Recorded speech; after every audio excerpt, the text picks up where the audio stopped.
see the time running down here. I gotta get started. Well, here we go. Hello, people. It's Funky Friday. Oh, on the Morning Night Live. Don't turn it on all the way. Come on now. Gotta have a little jamming in the background. Hello, people. I'm here. It's Friday. I love me some Friday, even though I'm not working right now. I go back to work on Monday. I'm kind of excited. Not kind of. Hell, I'm excited because sitting at home all the time. Woo! Not the greatest thing you can do. But anyway, I have a plethora, or more than a plethora, of things to talk about today.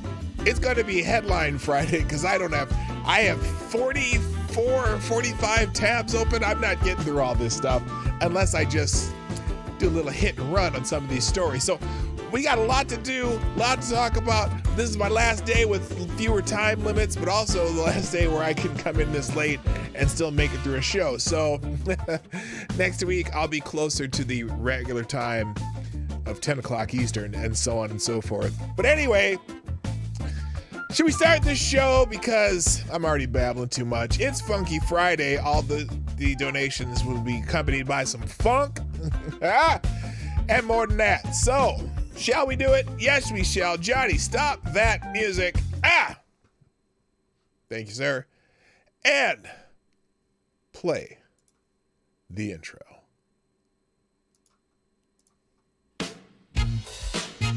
Ladies and gentlemen, coming to you live from the Lucky Dog studio in a hidden location somewhere in the upper Midwest of the United States of America, it's a brother making his own way but with all the wrong opinions. Welcome to the Morning Night Live with your host, the one and only P-Dog Night. Can I get a hell yeah? Let's go. It is. Stop that music, please. Thank you. Hey, everybody. Good morning and welcome to the Morning Night Live. I'm your host, Marty, also known as P-Dog Night on the internet. Welcome back to the P-Dog Night channel, where we are loaded up we are loaded today. We got all kinds of things to talk about. The thumbnail up here, there, and up there. That's just a tiny, tiny portion of the show. But first, let me just acknowledge our friend Gunfox, who dropped a couple Hamiltons over about 2 a.m.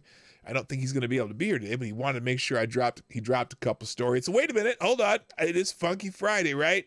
On Funk, what is this one? Hang on a second. I have no idea what that one was. Well, I'm just going to start about right here. It's Funky Friday. Oh, what is this? Is this funky? This sounds pretty calm. Let's see. Let's see how, uh-oh, here it comes. I think the beat's about to drop. Sort of. Well, it's close enough. Anyway, Gunfox with the Hamilton dropping some breaking news. Oh, I like that. That's a nice little groove right there. Dropping some breaking news. He says, God help you on this one. Yeah, good luck. Okay, I already got that tab open. And then the second Hamilton says, breaking news. You hating life yet? No, you're about to. Yeah, I saw the headlines of both of these stories. I promise to get to them. They're special. Let's just say they're special. Okay, let's drop the music there. You can stop that music because we've got through them. If you want to sponsor the show, there are links in the chat somewhere, or they will be. Otherwise, you can just go to pdognight.live/tips. That'll take you to the right spot. The preferred way of sponsoring the show, although I'm happy with Super Chats and Rumble Rants, or, Venmo, Cash App, all that shit. That's in the description. And also, but the biggest way you can help this show, and I'm going to say it every day through the rest of the year, share the stream. And in fact, I'll tell you what, here, look, I'm going to put this, let me just put this link in the chat. I'm going to put the link in the chat for YouTube, on YouTube. Wait, where's the paste? There we go. And then I'll put the link in the chat for Rumble, in the Rumble chat. So if you want to share those links from those platforms, there you go. Click. Poof, there they are. So yeah, share the stream. You can copy that link, drop it to a friend in an email, or throw it on your Twitter page, throw it on Reddit, or in the And the Tumblr, I know a lot of you are on Tumblr still, right? Does Tumblr still exist? I don't even know. Does Tumblr still exist? I have no idea. I thought they were having problems, but whatever social media you use, Instagram or Facebook or whatever, share it with your friends. Oh, Gunfox is in the house. There you go. And the tip link is Gunfox drop. I'm gonna pin the tip link. You can there's the best place to do the tips is up there on the top. Thank you, Gunfox. I did already acknowledge your contributions, and we will get to those stories today. But first, of course, like I do every morning, I want to say good morning to y'all because y'all are why I'm here. So, first chat over on Rumble would be Mr. Avocados Diabli. Yes, and it gets the bell. I'm sorry. Wait. I got that mixed up. Let's try this again. Avocados Diabli gets the bell. Why is none of this shit working? There you go. But Gunfox61, you are the Streamlabs Superstar sponsor of the day. Thank you very much for sponsoring the show this morning. Also over at Rumble, Jimmy Das Hotep from Hotep Nation. And that's, there's 12 watching, but none of you are talking. But as soon as you drop a little message in the chat box there, if you want to, you don't have to. I always wonder where these 12 people are, though. It says 12 people watching. And I see 2 people in the chat, and I'm the third one. So who are the other 9? If you're watching on Rumble, just put a tidbit in the chat and come back to wherever you watch. If you're watching, because some people watch on both YouTube and Rumble, obviously, for engagement, and it helps me a lot. But I'm always curious. Don't tell me what to do. Well, I don't have to tell you what to do. You already spoke in the chat, Avocados Diabli. So anyway, over on YouTube, first in the chat is also Avocados Diabli gets the bell. Also, good morning to fake news expert Jimmy Das Hotep, who says, Happy Funky Friday. Good morning, GDSOB. Good morning, Caro Soldier, Aaron Meredith, Blackout 8879, Gunfox61, the ever loyal administrator of the P-Dog Night Discord server. Those links will probably show up in the chat too. Is my chat bot not working? Is that what's going on? I don't see anything happen here. Hold on. What the hell's going on? I know it's linked on and all that stuff. Let me see. What is this? Streamlabs.com/dashboard. Let's see what's going on over here with the old chat bot. Oh, it doesn't even say I'm logged in. What the hell's going on here? And I got to do that. And then I got to do this. And I got to click another link and all this other crap. What the hell is going on? Wait a minute. Oh my God. This is a pain in the ass. Something's going on with Google. Because a lot of times I'll be in the middle of a stream or something.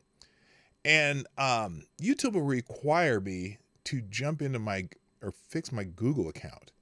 And I don't even understand why. It makes me verify I'm the one in the chat, even though I've already been in the account, all right, or I make a change or anything. It really is becoming annoying. Yeah, the cloud bot turned off. What the hell happened? I didn't turn that off. Good Lord. What the hell's going on here?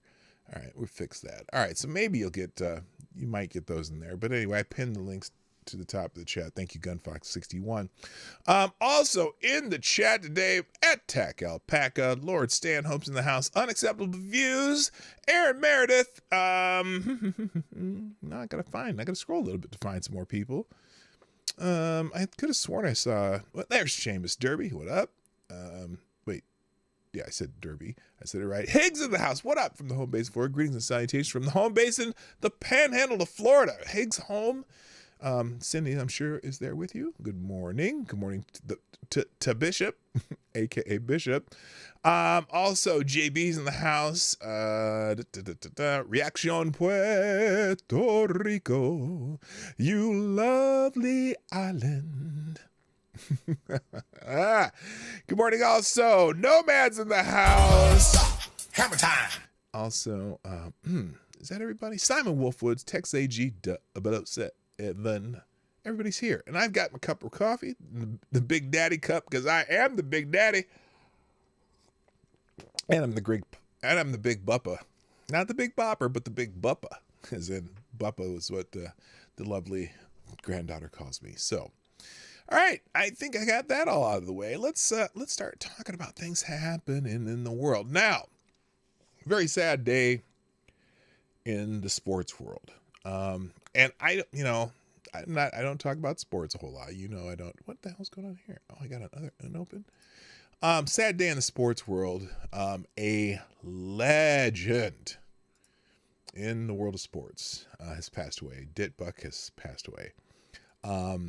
I should probably get this thing ready too. Hang on, because if I want to share my screen, I got to do this. Click that button. Okay, that's good. Dick Buck has passed away. Very sad day for. Look, Dit Buck is a legend in sports. A former Chicago Bear linebacker, and he was coach. He did some acting. He was pretty funny guy, but he was just one of these just bigger than life figures. When he was playing for the Bears, late 60s, early 70s. And it was one of those guys that just epitomized the mean, nasty, tough, linebacker, big, just nasty dude. Right. And, but then a lovable dude too. I mean, his interviews were hilarious. He was, and he was no nonsense guy to guy. And so the Chicago Bears made the announcement this morning. Dit Butkus was a legend who embodied what it means to be a Chicago Bear. Our hearts go out to his family and friends. Also, and he was great. Oh yeah, he was a great play-by-play guy. If you like football. Brian Urlacher, former Chicago Bear, who also probably will be in the Hall of Fame, shared an emotional tribute to Dit Butkus. The NFL world reacted with sadness to the news that Bears legend Jim Butkus died at 80 years old on Thursday. Many across the sport of football, paid tribute to the Pro Football Hall of Famer. Jared Payton, son of Walter Payton, said Dick Butkus wasn't just one of the greatest football players ever to play the game. He was a remarkable man. Let's see. He was let's see. Who is this? Oh, he continued. He was always there for me when I needed him. Now these three Bears legends are in heaven, sharing a drink, getting ready to watch the TNF game from the best seats. Here's to you, Dick Butkus. Your spirit will live forever. He's talking about his dad because his dad's passed away too. Another great Bear linebacker, Brian Urlacher, shared a similar sentiment on Instagram. He said, very saddened to hear the news of the passing of the legend Dick Butkus. Urlacher wrote in the post that contained a portrait of him with Butkus. I have so much respect for this man and the way he treated me. The Bears family lost a legend today. Rest in peace, Dick Butkus. I don't normally go on and on about when celebrities die, but I was just a big fan of the guy. I mean, he was an incredible football player. This is funny. So a couple things that showed up on Twitter. This Super 70 Sports whatever.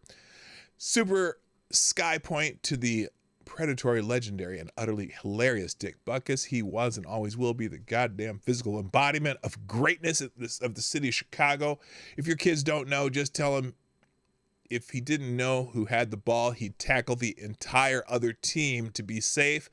Buckle up that chin strap, St. Peter, because I know he has one more jaw rattler in him. Yeah, this is a famous picture of him. Basically, he didn't know how the ball, so he just kind of tackled like 5 different guys all at the same time. He was just a nasty football player. He was awesome. Here's one too. Apparently there was here, let's do this. The Bears were doing an extra point and the snap got fumbled. So the kicker, Bobby Douglas, recovered and threw to Dick Butkus for the singleton. There we go, right here. Dick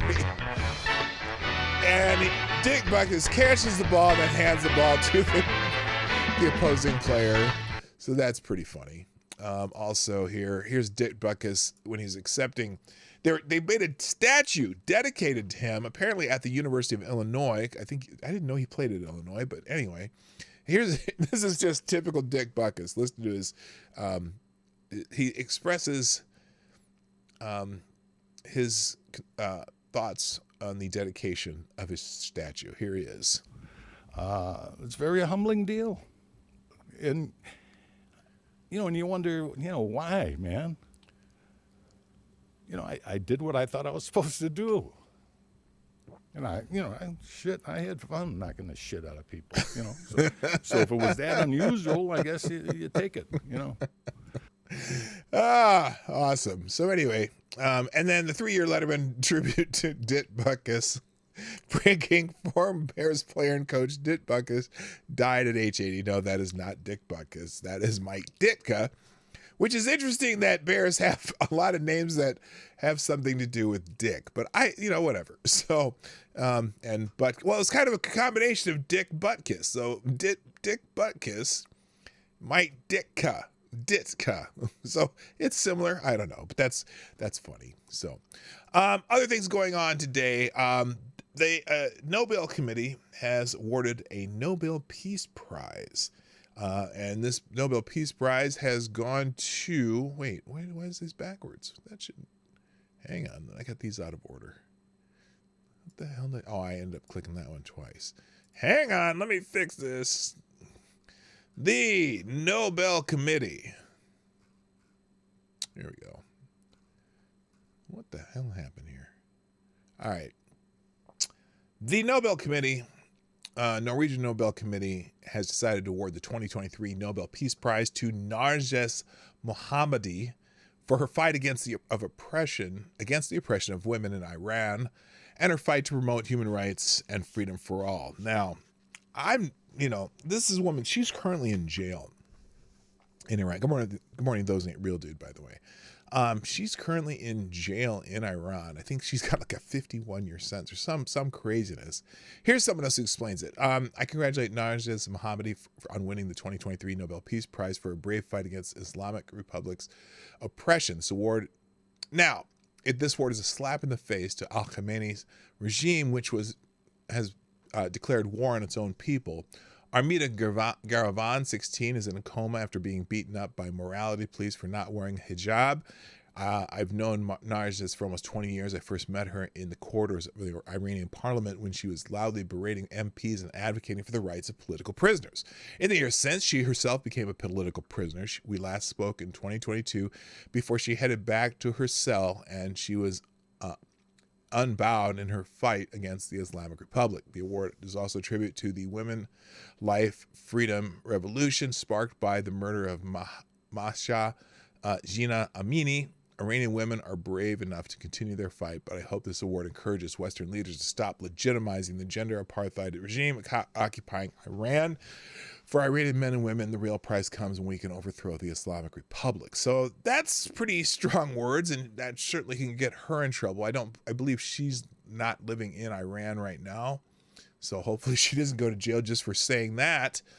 Now, what's interesting though, not everybody thinks that, not everybody's necessarily happy about it. Of course, there's never a time when everyone's happy about who gets the Nobel Peace Prize. But, for example, this person, Berit Reiss Andersen, chair of the Norwegian Nobel Committee, labels Narges Mohammadi as the undisputed leader of the movement in Iran. Such a claim seems so detached from the actual situation that it raises questions about the sources of their information. Meanwhile, individuals like Fatima Saperi,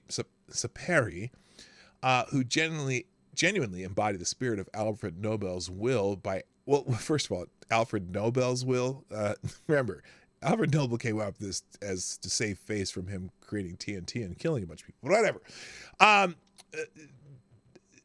Questions the source of information, blah, blah, blah. Who genuinely embody the spirit of Alfred Nobel's will by actively opposing the Islamic Republic and fighting for their lives are not even mentioned. How much credibility does Norwegian elite bubble in Oslo retain with such misplaced assertions? Iranians are actively battling for their survival against the Islamic Republic, while these statements echo the narrative of regime oligarchs selling the facade of imminent women's rights reforms. So, interesting detractor there. I don't know if it takes away from the fact that this woman's been put in prison for, for so long. Why is there a new tab here? Okay, I'll close that one. So, for at least this one makes a little bit of sense. Someone fighting for freedom for people somewhere in the world, as opposed to Barack Obama or Yasser Arafat, or even the people who came up with the technology that started the mRNA, technology, the ones who are wearing masks because their technology is so good that they've had to wear masks to accept their awards. All right, let's move on. Now, there is, I know what this one was. The jobs report. There was a jobs report that came out this morning. Let me refresh this because I should get should pop up the latest on this. The job report was actually fairly good, and of course, the Biden administration is just excited, and everyone's excited about the jobs report, right? This morning, the jobs report says payrolls increased by 336,000 in September. But then it says, now this one says, we'll take it with a grain of salt. The pattern by this administration has been to initially trumpet positive numbers for PR purposes, only to quietly revise them down later. Yes, that is the case. In fact, job numbers have been revised down for every single month this year. Now, I told you about this pattern back when I was doing this and back during the Obama administration, where I watch these numbers all the time because it was a part of my business. And it's so funny how during Republican administrations, they will lowball the jobs number, and then the revised number, a month later will always go up. But during the Obama administration, boy, oh boy, they would come out with some glowing jobs numbers, and then a month later, they'd be like 100,000 less, almost every month that I watched it. Well, that seems to be happening again now that they're like during the Trump administration. We'd have these great job numbers, and they'd be great job numbers, and they would be revised up to showing that they were even better. But during the Biden administration, we're back to, we're going to show you some glowing numbers, and then we'll revise it down without saying anything. But people like me notice that stuff because I usually look at those numbers just out of curiosity. So anyway, people are celebrating. So Biden does it again. Can we drop the he's old stuff now? He's getting the job done. Oh, is he now? Is he really? Is he getting the job done? Now, but lots of people are excited. Okay, right here, this job market is nothing we've ever seen before. It continues to defy the laws of gravity, and the unemployment rate continues to stay below 4%. Oh, by the way, black unemployment went up during this period, but no one's talking about that. I just happened to notice that. Not that Hispanic employment went down. The unemployment went down. So it's interesting. But they're excited. They are excited that they can say that they've created 12 million jobs. Excuse me, they're about at a total of 4 million, and the average because remember, the jobs that just were returned, okay, we got back the jobs that returned post-pandemic, right? And so in reality, they say they created 12.8 million jobs. Well, no, it's over the 3 years, it's been about 4 million jobs because most of that were already, the ones that people went back to work, but they got it back, right? But it's still, from an economics person watch economic number standpoint, the average of about 120,000 jobs a month is pretty low on the average. Now, this one obviously is a bigger number. I'm sure it'll be revised down next month when they actually get the real numbers in. But the idea that Biden's doing the job, well, there's some other things here's some quiet parts that they're not saying out loud. Let's take this number, for example. U.S. mortgage rates just hit a shocking new high. Oh, no! Okay, now, I don't like this article because shocking new high doesn't mean a shocking new high like early 80s high or late 70s high, like when you're talking 13, sometimes 14, 15, in some cases 18% mortgage rates, right?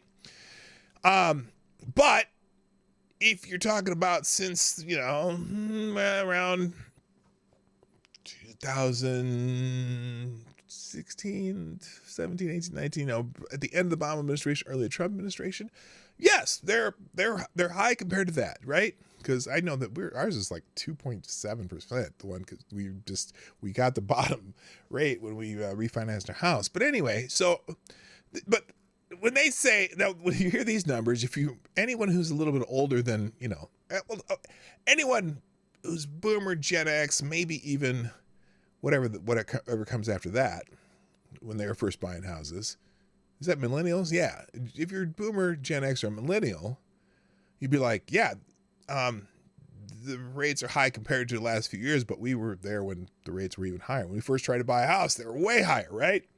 Mortgage rates have risen to their highest point since December 2000. No. That's not true. The average fixed rate for mortgage climbed to 7.49%. Oh, yeah, that is about right. That is about right.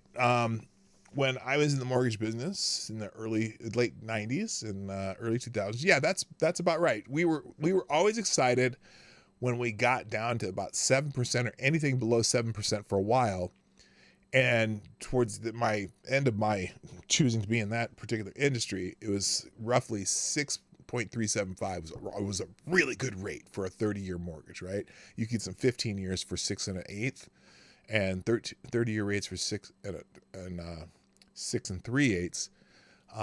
But yeah, it probably averaged around 7.5% when I first got in the business, and so now it's back to that 7.5%.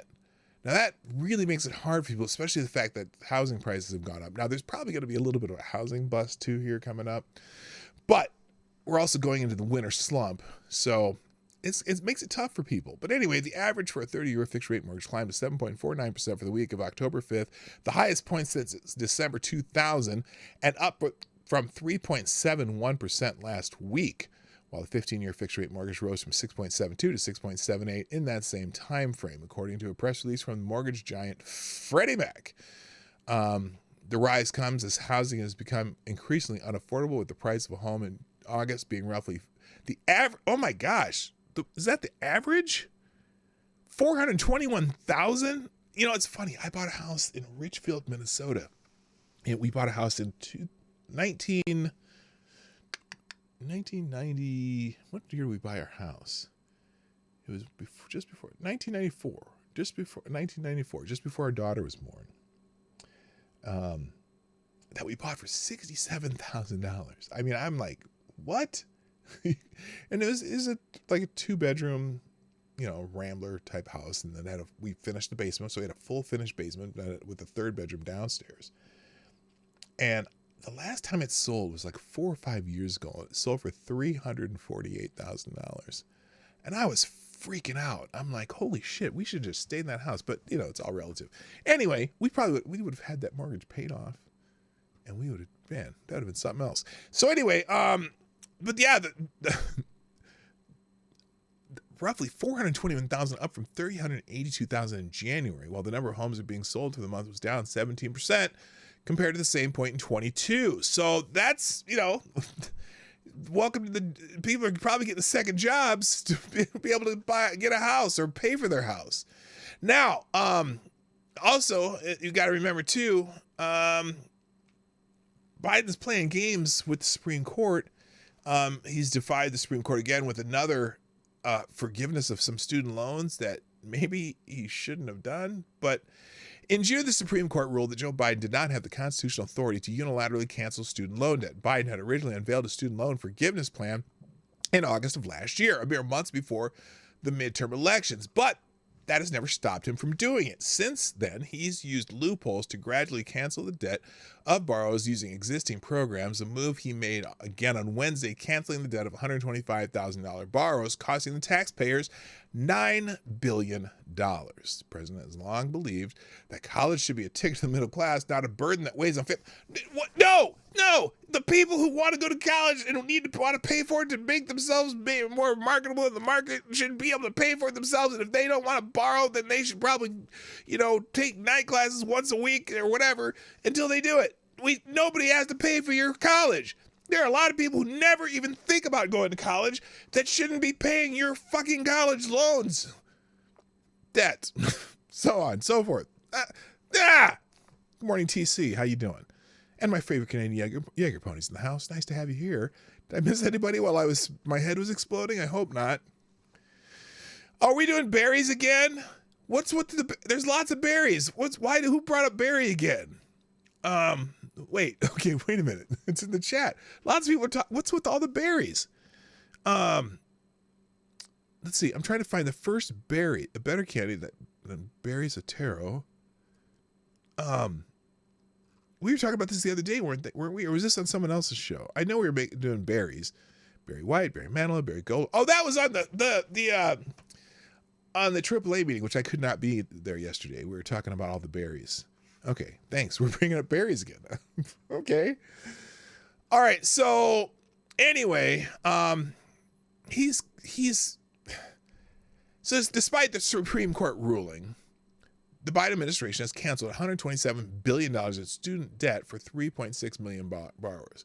Biden has been railing against the alleged threat to democracy posed by Donald Trump and MAGA Republicans, yet he repeatedly defies the Supreme Court order to essentially bribe Americans by canceling student debt. So he's bribing people, basically.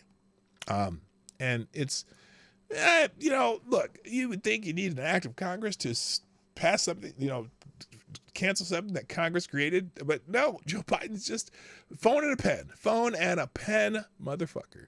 Moving on, let's see. Oh, by the way, we're talking about things that are trending right now.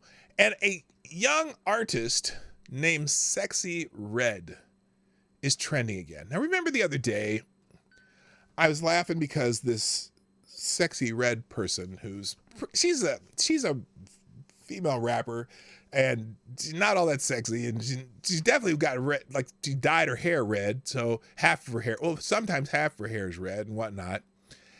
But she did something unthinkable the other day. She was on a show talking to, what's that comedian dude? He's kind of a country dude. Hangs out, it shows up on Joe Rogan a lot. Anyway, she's doing an interview with that guy on his podcast.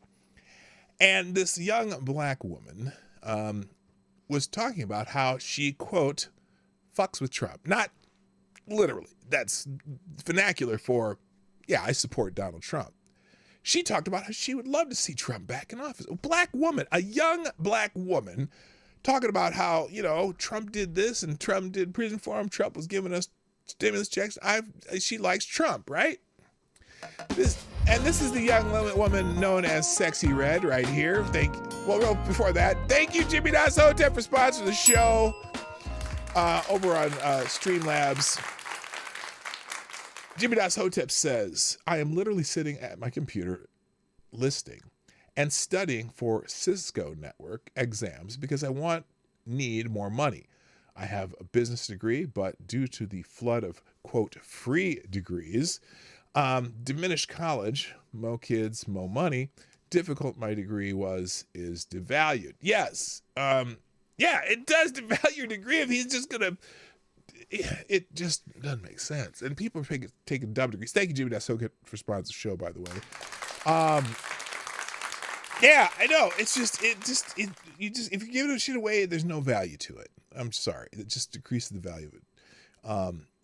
So anyway, so Sexy Red. This is a Sexy Red right here. She in some ways she's attractive, but sometimes she looks terrible, but sometimes she looks okay.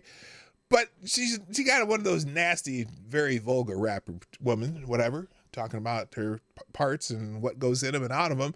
But I don't care about that. She said that she supports Donald Trump. And so now, just miraculously, this is a miracle that all of a sudden somebody has leaked a sex tape of Sexy Red. Sexy Red, she said she reported or supported President Donald Trump on Tuesday, and the elites in the music industry leaked her sex tape the very next day. You can't make this shit up. They think they own us. We create a false perception of reality in hip-hop, and as soon as we stand for truth, they lay us down. Death to the music industry and the people in control that keep us black American sheep. That's Dom Lucer. I don't know how he pronounces that.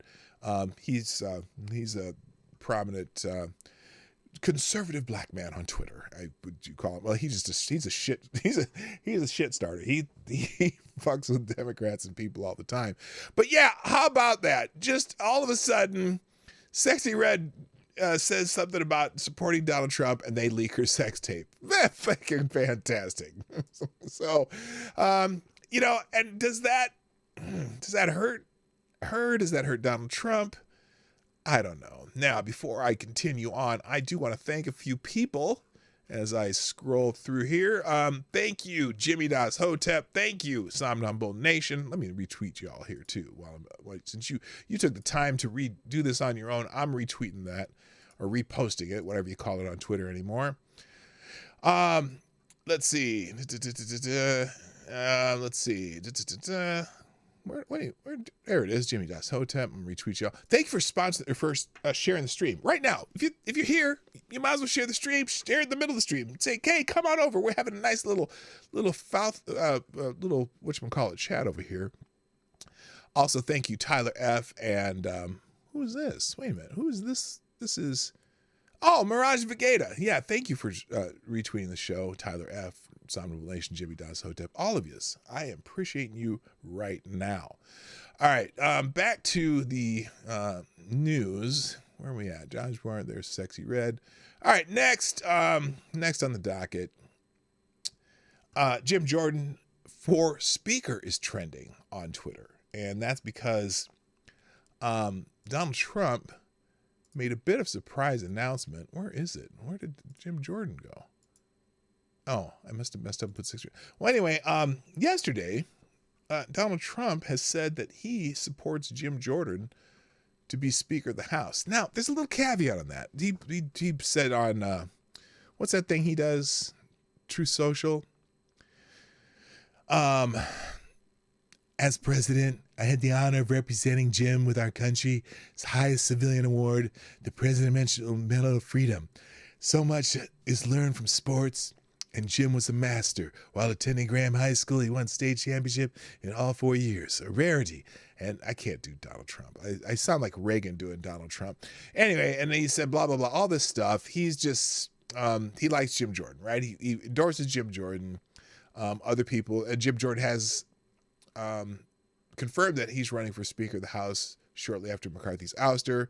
I believe he and a lot of people, and other people have endorsed him. Now, remember, Jim Jordan did not want to oust Speaker McCarthy, but other people who are supporting him are Thomas Massey, Representative Harriet Hageman from Wyoming, a few others, which is interesting. Now, there's a little caveat on that though, because I think somebody else got nominated for that, but.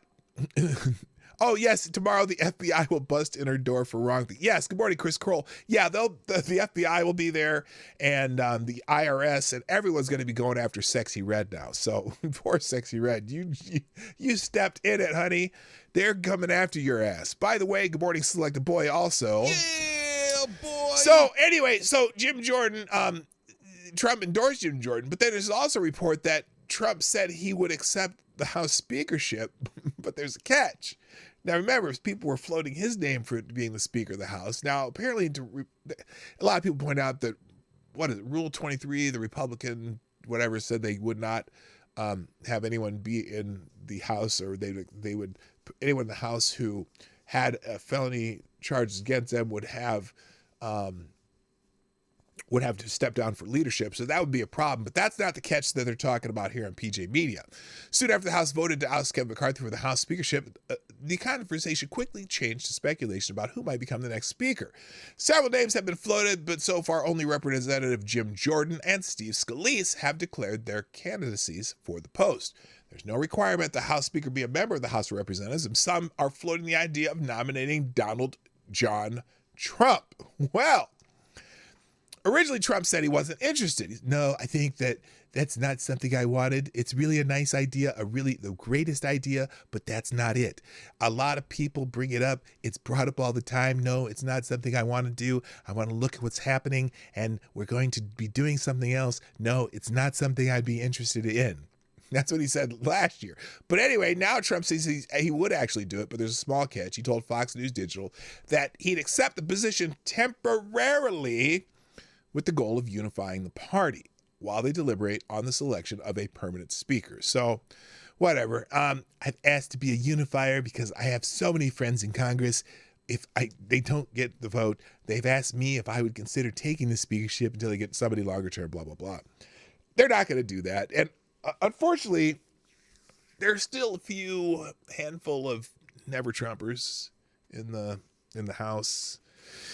and the Democrats would lose their fucking minds. Wouldn't that be awesome? I think that would be freaking hilarious, though, if that happened. But it's not going to happen. Jim Jordan or Steve Scalise will end up being the Speaker of the House. It's not going to be, Jeffries. It's not going to be any Democrat. It's not going to be Liz Cheney by any stretch of the imagination. Although, you know what? I wouldn't put it past Democrats trying to get those Never Trump Republicans to pull Liz Cheney in. Oh, that would be brutal. All right, next. Not sure unifier is a term I would use to describe Trump. No, that's exactly what I'm thinking, AD. Exactly. Speaker Trump would be the greatest troll of all time. Yes, that too. Both of those are true. Both of those are true. All right. Also, now let's get to the main. Well, I wouldn't say it's the main topic. It was just the best thumbnail for me to put up there today. And that would be that would be someone I really don't understand, still gets the attention and gravitas that she is getting, because she lost again. She's like, it's like, what's that in Georgia, the heavyset woman who lost the governorship? Stacey Abrams, right? Well, this is the national scale Stacey Abrams. Hillary Clinton made news for herself by doing an interview on This Is CNN with, what's her name? Amandapour. And it's what she said, a couple things she said during this interview that have garnered her a little extra attention in the formerly known as Twitterverse X world. And one of them is this one. Okay, this is Hillary Clinton calling for, well, exactly what it says in my thumbnail, calling for the name of this stream. Very strong partisans in both parties in the past, and we had very bitter battles over all kinds of things, gun control and climate change and the economy and taxes. But there wasn't this little tail of extremism wagging the dog of the Republican Party as it is today. And sadly, so many of those extremists, those extremist MAGA Republicans, MAGA extremists, take their marching orders from Donald Trump, who... Do they, though? Do they? Or do they just agree with Donald Trump and kind of are in the same direction? But that's not the part. Wait for it. Has no credibility left by any measure. Wait a minute. Whoa, wait a minute. Are you saying that you have credibility left? Why do they keep interviewing this woman? Why do they keep interviewing this woman? Her record, what little there is atrocious. And yet they keep coming back to the well with this woman. But that's not what she said. Wait for it.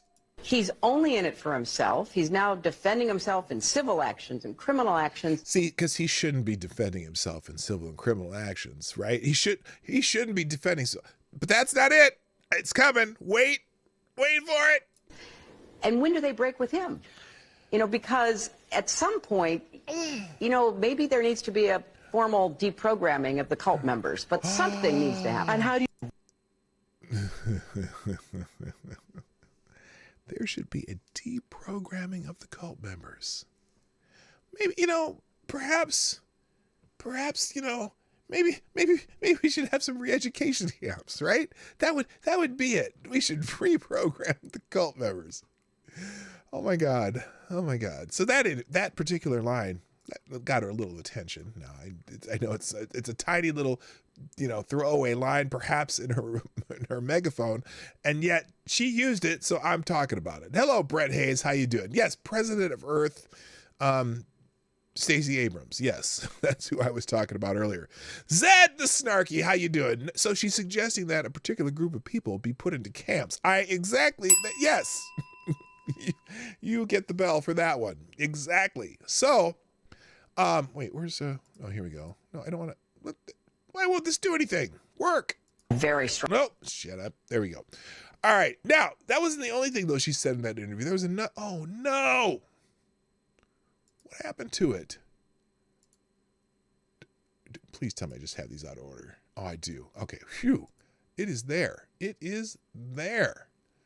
So anyway, I got the news up here in Breitbart too. The article Hillary Clinton calls for the formal deprogramming of MAGA cult members.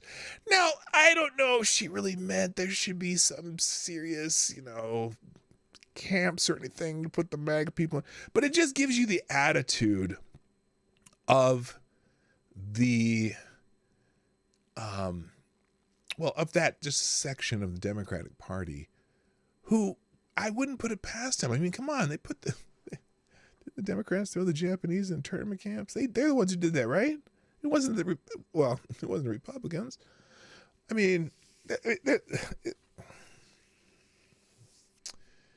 it's just that attitude that, our side is so pristine and perfect. We are not brainwashed by any of the cult of the, culture war and whatever. We're not. But boy, those people think really different than us. They need to be re-educated. We need to, because they refuse to educate themselves, right? So anyway, that was quite a whopper. And then she also, in that same interview, she's demanding a backlash against Matt Gaetz. Gitter, Gorger, whatever. Good morning, Special Can Acid, by the way. She's demanding a backlash against Matt Gaetz. The Uniparty will succeed, and, although I don't necessarily think McCarthy's a member of the Uniparty, but he's not the, I don't know. He tried. Let's just say he tried. Anyway, former Secretary of State and failed presidential candidate Hillary Clinton has called for a backlash against what she calls extremists in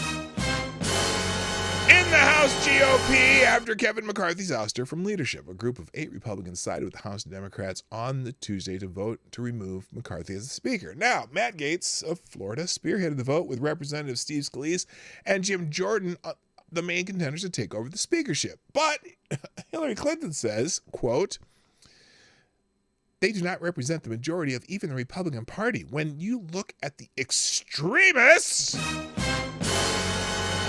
the House, they certainly don't represent the majority of the country. Somebody has to stand up and say, enough! At some point, there needs to be a backlash against the control that this small group of extremists have. She likes calling people extremists. So anyway, again, the extremists who need to be re-educated. All right, moving on. As I mentioned earlier, Gunfox dropped a couple of Hamiltons in the tip jar, and we're gonna go through the articles that Gunfox has sent me with those Hamiltons. If you want to ensure that you have a story that you want me to go through, you can just throw something in the tip jar and link the article while you do that. In Streamlabs, that works the best. So we're gonna start with this one. Thank you, Gunfox61, for your contribution to the show on a multi-day basis. And you're a very generous person, too. I appreciate you. So this is an opinion by someone named Jack Spencer. I don't know what this came from. It says Microsoft Start, so MSN.com, but I think this is from something other place. Oh, please, Lord, let me. Okay, it does do the whole article.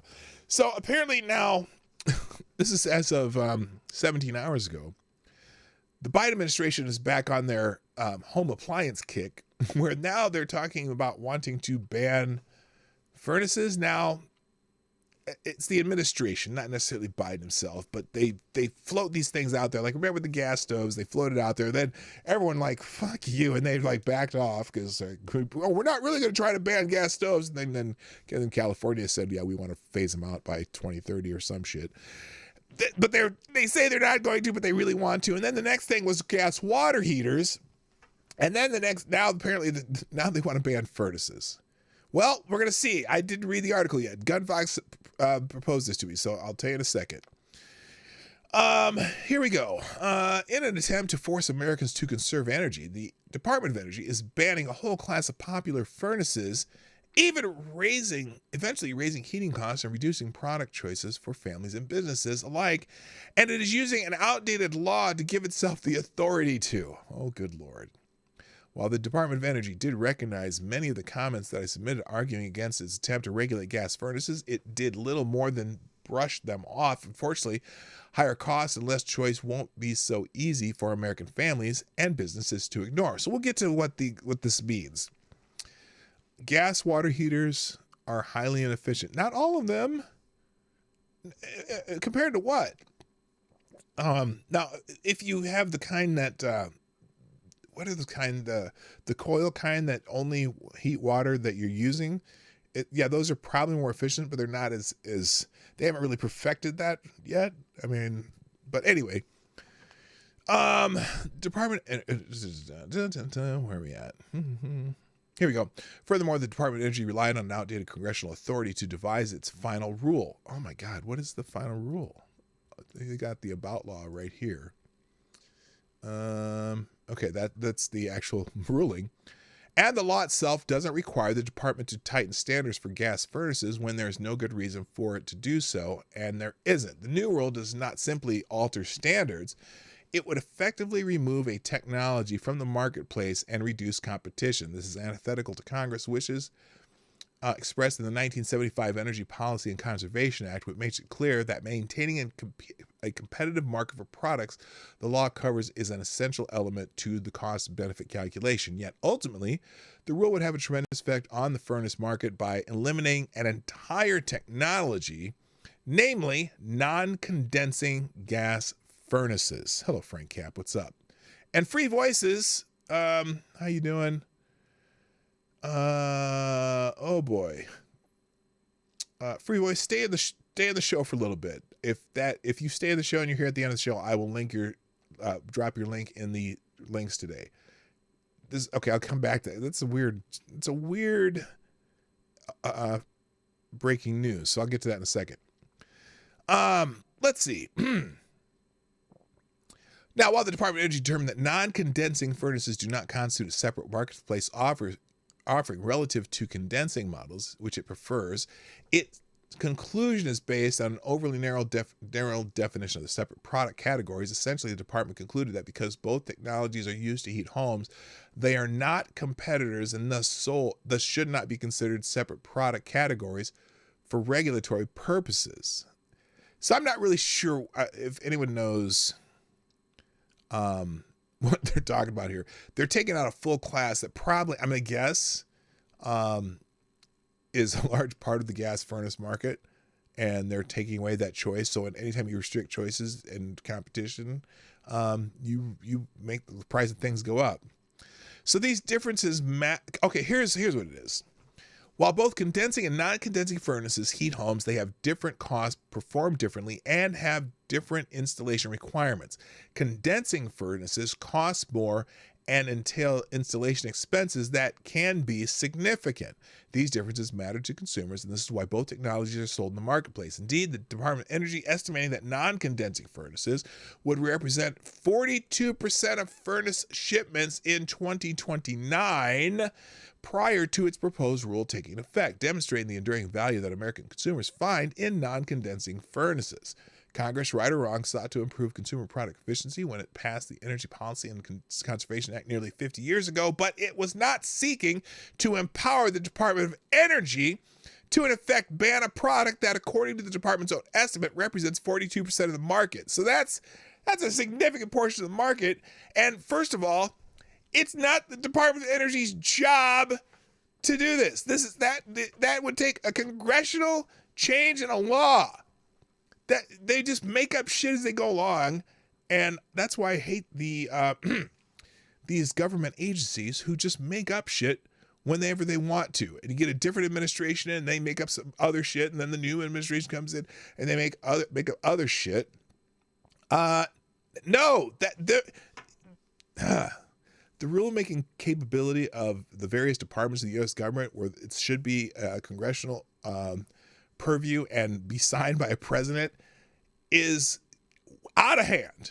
The regulation bureaucrats are out of hand. So anyway, FTG to the Department of Energy. The rest of the article will be there. Before I go to Gun Fox's other story here, apparently Jim Caviezel, or Jesus, as America remembers him, the actor, Jim just leaked an intimate video of Barack and Michelle Obama with a child. This is going to get them in jail. Yeah, I don't believe it. I mean, I don't know. Okay. Until I see some media. What is the link here? Here, I'm just going to look at this. I'm probably not going to post this. If you're here at the end of the show, maybe I will. Let's see. Where is this from? Okay. Okay. It doesn't tell me anything. I'm not joining the channel. It's just a link to Jim Caviezel's, to his Telegram page. If that comes up in the news, maybe we'll talk about it later. Thank you, Free Voice USA. All right. Where are we at? Where are the white women at? Oh, here's the other one that Gunfox sent me. And this, you may have heard about this one. And this one is a little more, even more outrageous, I should say. A little more outrageous. Okay.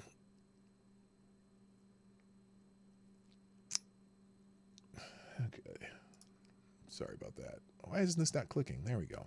In the Washington Free Beacon today. And this is a story I saw yesterday too. So apparently Planned Parenthood has been helping teenagers transition. After a 30-minute consultation, parents and doctors are sounding the alarm. The abortion provider is wading into transgender care. Oh, thank God, Planned Parenthood is wading into transgender care. See, because Planned Parenthood, they do lots of things. They do mammograms. Oh, wait, they don't. Anyway, they're wading into transgender care, doling out prescriptions for estrogen and testosterone, including to special needs kids. Well, there you go.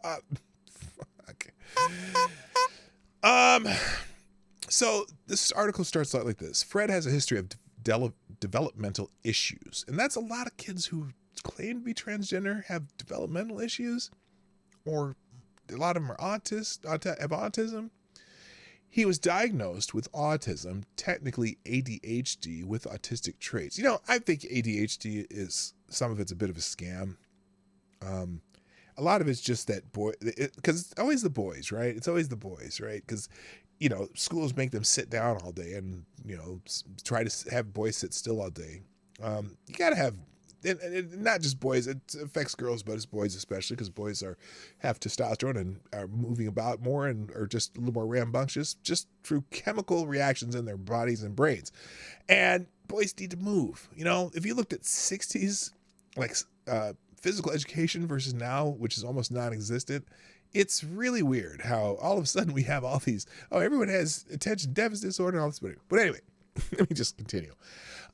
So he was diagnosed with autism at age 4, struggled with depression and anxiety as he got older, and was expelled from 3 different special needs schools due to behavioral problems stemming in part from an impulse control disorder.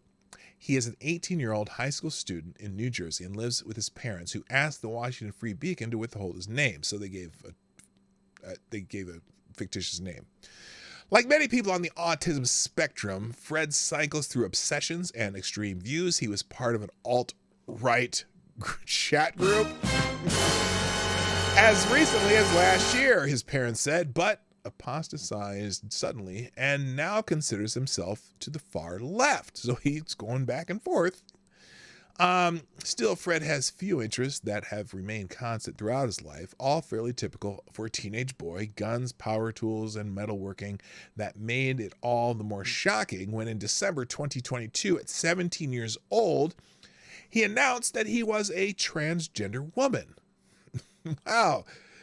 That revelation came a few months after Fred's best friend, who also has autism, began identifying as transgender. Concerned that this was another phase, but open to the possibility that it wasn't, Fred's parent tried to enroll their son, whom they were now calling by a female name at home, in the, quote, gender and autism program at Children's National Hospital, the only gender clinic in the country specializing in autistic youth. Yes, they transition all of them, probably. Fred was determined to take hormones, they told the clinic, which is known for its lengthy assessment. So this clinic actually probably follows the WPATH guidelines. They actually do 6 months to a year assessment. But apparently, before he did, they wanted to be sure his dysphoria wasn't transient or peer-driven, which often happens. No one admits it, but it does. The clinic informed them in March that it had a wait list of about a year. And Fred, who would be turning 18 in 2 months, wasn't willing to wait. In late July, while his parents were out of town and after he had come of age, Fred went to Planned Parenthood, which prescribes hormones to any legal adult without a letter from a therapist or formal diagnosis of gender dysphoria. Oh, thank God, they just will give it to you right away. The only requirement is a brief consultation, usually with a nurse practitioner, about the drug's effects, which range from mood swings and male pattern baldness to permanent infertility. That's an important one. How brief? Fred arrived at his local clinic on North Fullerton Avenue in Montclair, New Jersey at around 11 a.m., according to a phone tracking data his parents used to monitor his whereabouts.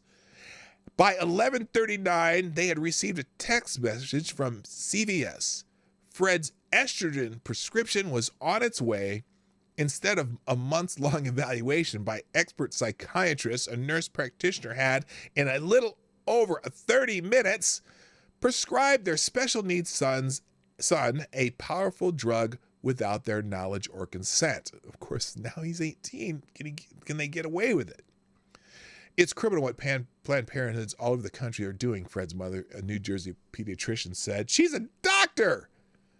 And most people have no idea this is happening. Fred's story corroborated the nursing and medical board complaints, locational data, prescription, text messages, emails, and other documents reviewed by the Free Beacon is a microcosm of how the nation's largest abortion provider is eroding the already thin guardrails on gender medicine in America. The wait lists swell at clinics like Children's National, and as concern mounts about the perils of rushed transition, many young people are using Planned Parenthood to skip the line and circumvent safeguards, making it much more difficult to gatekeep what was once a tightly regulated treatment. So Planned Parenthood, oh my God. Let me ask you something. Did Bill and Melinda Gates have something to do with Planned Parenthood? I believe, didn't they get divorced or something? And then she gave like a shit ton of money to Planned Parenthood. Was that her, or was it another billionaire that got divorced and gave a shit ton of money to Planned Parenthood? Is that what they're doing with the money? Now that dynamic has sparked criticism of the organization from an unlikely source. The liberal psychologist who helped bring pediatric gender medicine to the United States. I've always been a very strong supporter of Planned Parenthood and am pro-choice, said Laura Edwards Leeper, who co-founded the nation's first pediatric gender clinic at Boston Children's Hospital in 2007.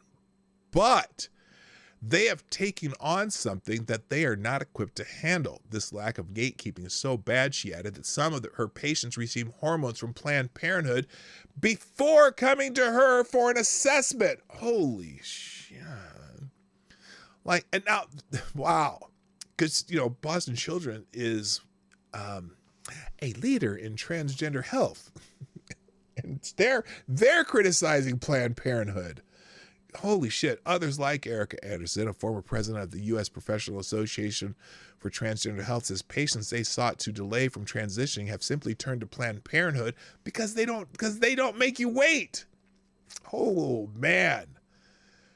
I've had patients desperate to get hormones where I've been the voice of caution, said Anderson, who is transgender herself. In some cases, they'll say, I'll just go to Planned Parenthood when I'm 18. Usually I can dissuade them, but sometimes I can't. Planned Parenthood is one of the largest providers of cross-sex hormones in the United States and is one of the fastest growing. Affiliates in this greater Portland area saw nearly a 400% increase in gender-affirming care visits between 2021 and 2022. According to their annual reports, while those in Ohio saw a 544% increase over the same period. This is a social contagion. I don't care what anybody says. Hello, Civic Magic. I don't care what anyone tells you. This is a nasty social contagion that needs to stop. And they need to get a grip on this. And there's no pun in there whatsoever intended. Don't even go there. A Planned Parenthood in Knoxville, Tennessee told NPR that nearly a fifth of its patients sought hormone therapy in 2021, whereas abortion makes up just 3% of Planned Parenthood services nationally. This growth has come as pediatric gender clinics, which used to wait months before prescribing hormones, are becoming more laissez-faire themselves. Some now prescribe hormones on the first visit. That should never fucking happen. I don't care what age the person coming into the clinic is. That should never happen. That's like, I'm going in for male pattern baldness. They won't prescribe me something the first time I'm there.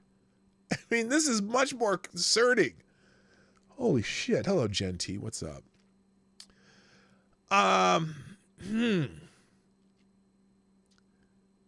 Let's see. So now they prescribe hormones on the first visit, a Reuters investigation found last year, while others say ballooning caseloads have made it harder to conduct the kind of in-depth assessments once standard in the field. Oh my God.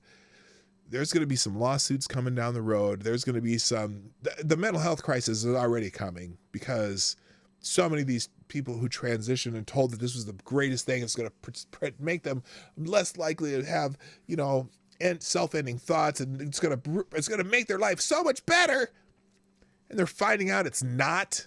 It's just fucking up their bodies for no good reason. But with Planned Parenthood, a constant temptation for older teens, even with the most conservative clinics, have an incentive to reduce gatekeeping if they don't want to lose patients. Yes, because it's a moneymaker for them. It's absolutely. The result, Anderson said, is a race to the bottom that pulls all providers, no matter their philosophy, toward the informed consent model adopted by Planned Parenthood, which doles out life-altering drugs to almost anyone who requests them. And that model has alarmed even the liberal pioneers of gender medicine, who say that some 18-year-olds, especially those with special needs, cannot meaningfully consent to hormones without extensive counseling. There are 15-year-olds I work with who are much more mature than average and can make these kinds of decisions. Yes, the 15-year-old who knows exactly what they will be doing when they turn 21 or 25 or 30 when they're permanent medical patients. Yes, a 50-year-old can determine that they want to be a medical patient for the rest of their lives. That's even brilliant. I have a hard time with 18 years old be able to do that. But anyway, these doctors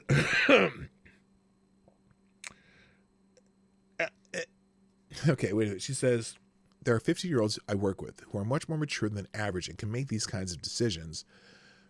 Said Edwards Lieber, who along with Anderson has attacked GOP efforts to ban hormone therapy for minors. But there are also 20-year-olds who are struggling in various ways that make them less able to give informed consent.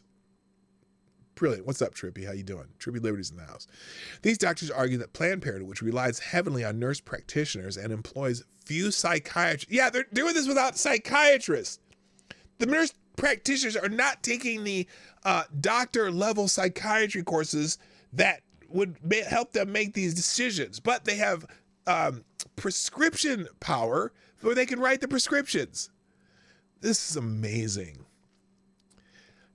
So its clinicians, Planned Parenthood's clinicians, are not trained to assess patients' developmental trajectory, Anderson said, including the role social media or childhood trauma may be playing in their distress, nor are they trained to consider the impact of autism, which often co-occurs with gender dysphoria and, according to multiple sets of clinical guidelines, warrants a more cautious approach to hormone therapy, because it's often harder for an adolescent with autism to comprehend long-term risks and implications of gender-related medical interventions. Yeah, they don't know what it means to be a permanent medical patient.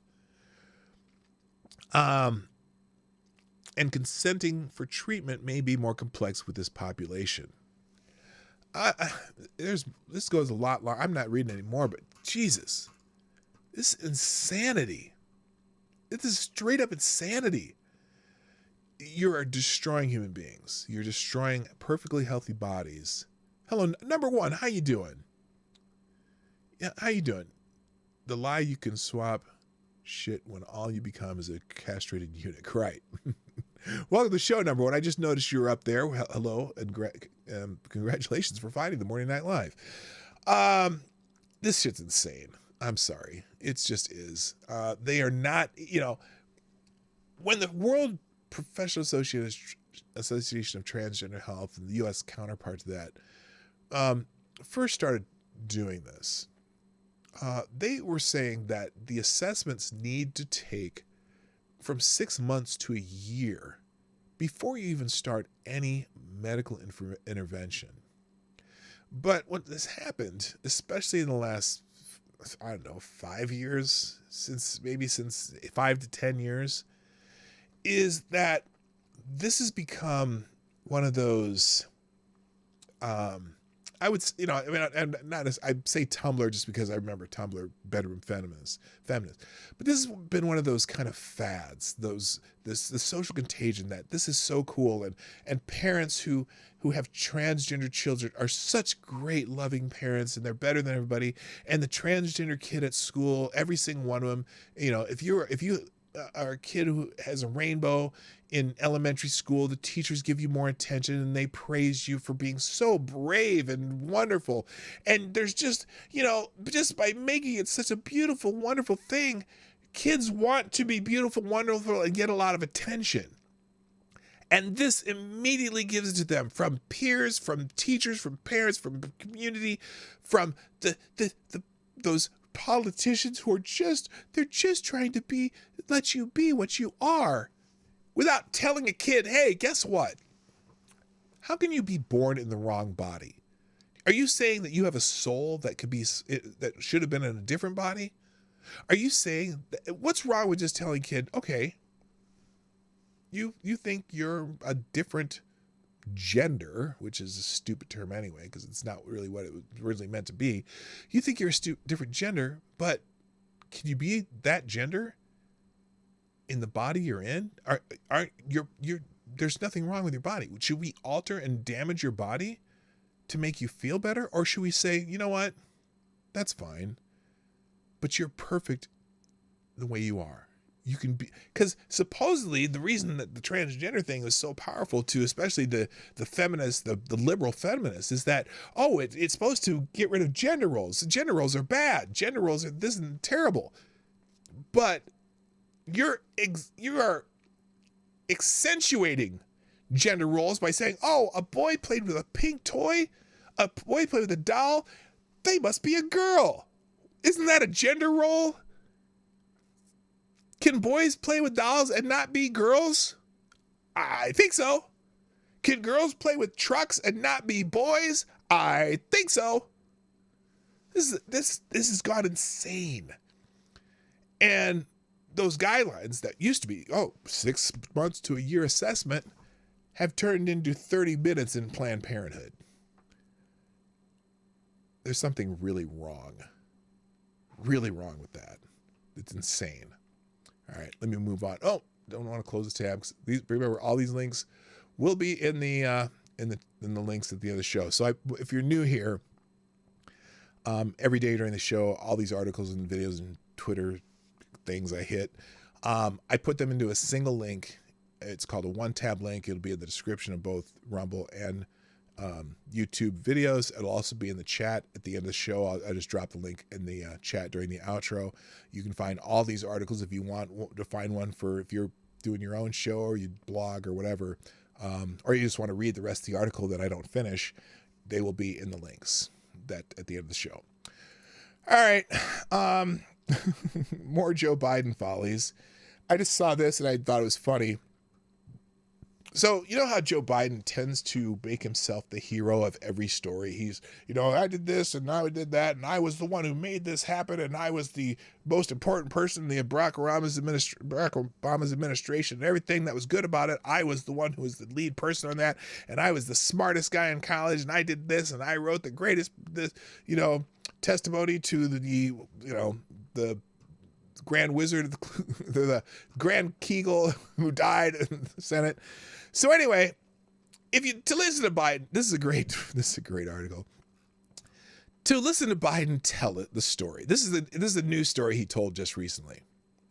To hear Biden tell it, he's been a major factor in just about everything important that happened during his lifetime. Oh, and he marched for civil rights, even though he was very much against busing. But anyway, the only problem is we know he didn't do important things, and more often than not, he wasn't even around when they were done. The truth has a weird way of complicating the president's life story, but according to him, he is the Forrest Gump president. Well, I kind of agree with that in one certain way. Maybe not that he was everywhere, but he had the intellect of Forrest Gump. But anyway, while the nickname is accurate, he's the Gump president, always there, always playing a role in directing history. While the nickname is accurate, it's for his IQ, not for his participation in history. Wow, I foreshadowed what was going to come up in the next sentence. Anyway, now Joe's life must have been wildly boring, the reality of it. I mean, why else would he spend so much time fantasizing about things that didn't happen? Wait till you hear this one. This is a good one. Wait for it, as they say, wait for it. We are not looking in a crowd for while not looking in a crowd for dead people or pretending to be a faith leader by asking paralyzed people to stand up. He thought he was Jesus. The president fills his speeches with mumbling incoherencies, screaming declarations, whimpering fantasies, and straight up lies. Lies, yeah. It's really a marvel to behold. For a guy who admitted in the past he played no role and had no real interest in the civil rights movement, he regularly tells audiences that he marched for them. In fact, he was either arrested or almost arrested for his role in the fight. He was even arrested trying to visit Nelson Mandela in South Africa, so committed to the cause he was. Now, none of that is remotely true. Joe never did anything related to civil rights, even though he was old enough during the fight to have participated. He, in fact, associated with racist segregationist Democrats when he first arrived in the Senate in 1973. Yeah, he threw his lot in with the segregationists. Now, a real sign of a sociopath is willing to look at what is objectively obvious and deny it. In an interview, here it comes, with John Harwood, former CBS reporter, but Biden claimed that he somehow managed the late Senator Strom Thurmond to vote in favor of the Civil Rights Act, quote, when I left the Senate. In the chat, I'm going to stop for a second, allowing you to comment on why that might have been, well, a little bit of a tall tale. Just maybe. Just maybe. Oh, Joe Biden helped Christ carry the cross to Calvary. Oh, yeah, I knew that. He probably told that story. So anyway, there's so many things wrong with this, it's hard to know where to start. The Civil Rights Act was passed in 1965. Biden didn't get elected to the Senate until 1972. Biden left the Senate in 2009 to become vice president. Strom Thurmond died in 2003. Now, these are pretty obvious and rather large problems with Joe's proclamation. But Harwood, of course, said nothing, either being too ignorant to know he was being lied to or too hackish to care. He was, after all, fired by, this is CNN, and you have to really try hard not to meet their standards. Now, if you're wondering how it is someone can lie so obviously, so often without any fear, well, it's because they let him. That's my answer. He's been getting away with it all his life. The current lies he tells about himself are in the tradition of his lies in the past, only now it's tough to know if it's because of senility or not. He has lied about the death of his first wife and daughter, quote, hit by a drunk driver, about the death of his son, died in Iraq, used both for political advantages regularly, talk about disgusting. If you're willing to stand on the graves of family members when it suits your political needs, why wouldn't you lie? What wouldn't you lie about? And when you've got the media on your side, the truth only hurts your cause. Why not lie? So there's a whole bunch of them. Biden's lifetime of bullshit excrement bull excrement results in headlines like this from the New York Times. Biden storyteller in chief spins yarns that often unravel. Oh, unravel? Spins yarn? He's just telling a allegory, not really trying to tell you something that actually happened. With the subheadline, President Biden is unable to break himself of the habit of embellishing narratives to weave a political identity. You have to be flexible enough to kiss your own ass to twist reality like that. The first mention of the word lie was in paragraph 8 and was in reference to Donald Trump, not the subject of the story. So the New York Times writes a story about Biden lying about his life and political identity, but never says the word lie until the words Donald Trump show up. That's the media. They will not call him out. Oh, the fact checker at the Washington Post chimed in with a beauty of his own. Biden loves to retell certain stories. Some aren't credible. After 4 years of saying, he's a liar. He's a liar. That guy with the funny hair is a liar. Some of Biden's stories just aren't credible. As opposed to, why the fuck you lying? No, they will never say that to Joe Biden. Anyway, and the funny thing, they make a good point. The wildest thing about Joe Biden's lies is they're wildly unnecessary. He is, after all, the president of the United States. Isn't that historic enough? You don't have to make up the fact that you convinced Strom Thurmond to vote for the Civil Rights Act in 1965? You weren't even in the Senate. Strom Thurmond never voted for the Civil Rights Act. He voted against it. And he was the only Dixiecrat who switched parties. But it wasn't even because of the Civil Rights Act. He had another reason for he switched parties. But it's JFB. No, I know it's not. I know it's FJB, but I'm saying JFB as in Joe fucking Biden, as opposed to FJB, fuck Joe Biden. So next, someone brought this up in my Twitter feed replying to me, and I didn't know what they were talking about, so I looked it up real quick. Apparently, there's a report that Joe Biden may or may not kick and punch his dogs.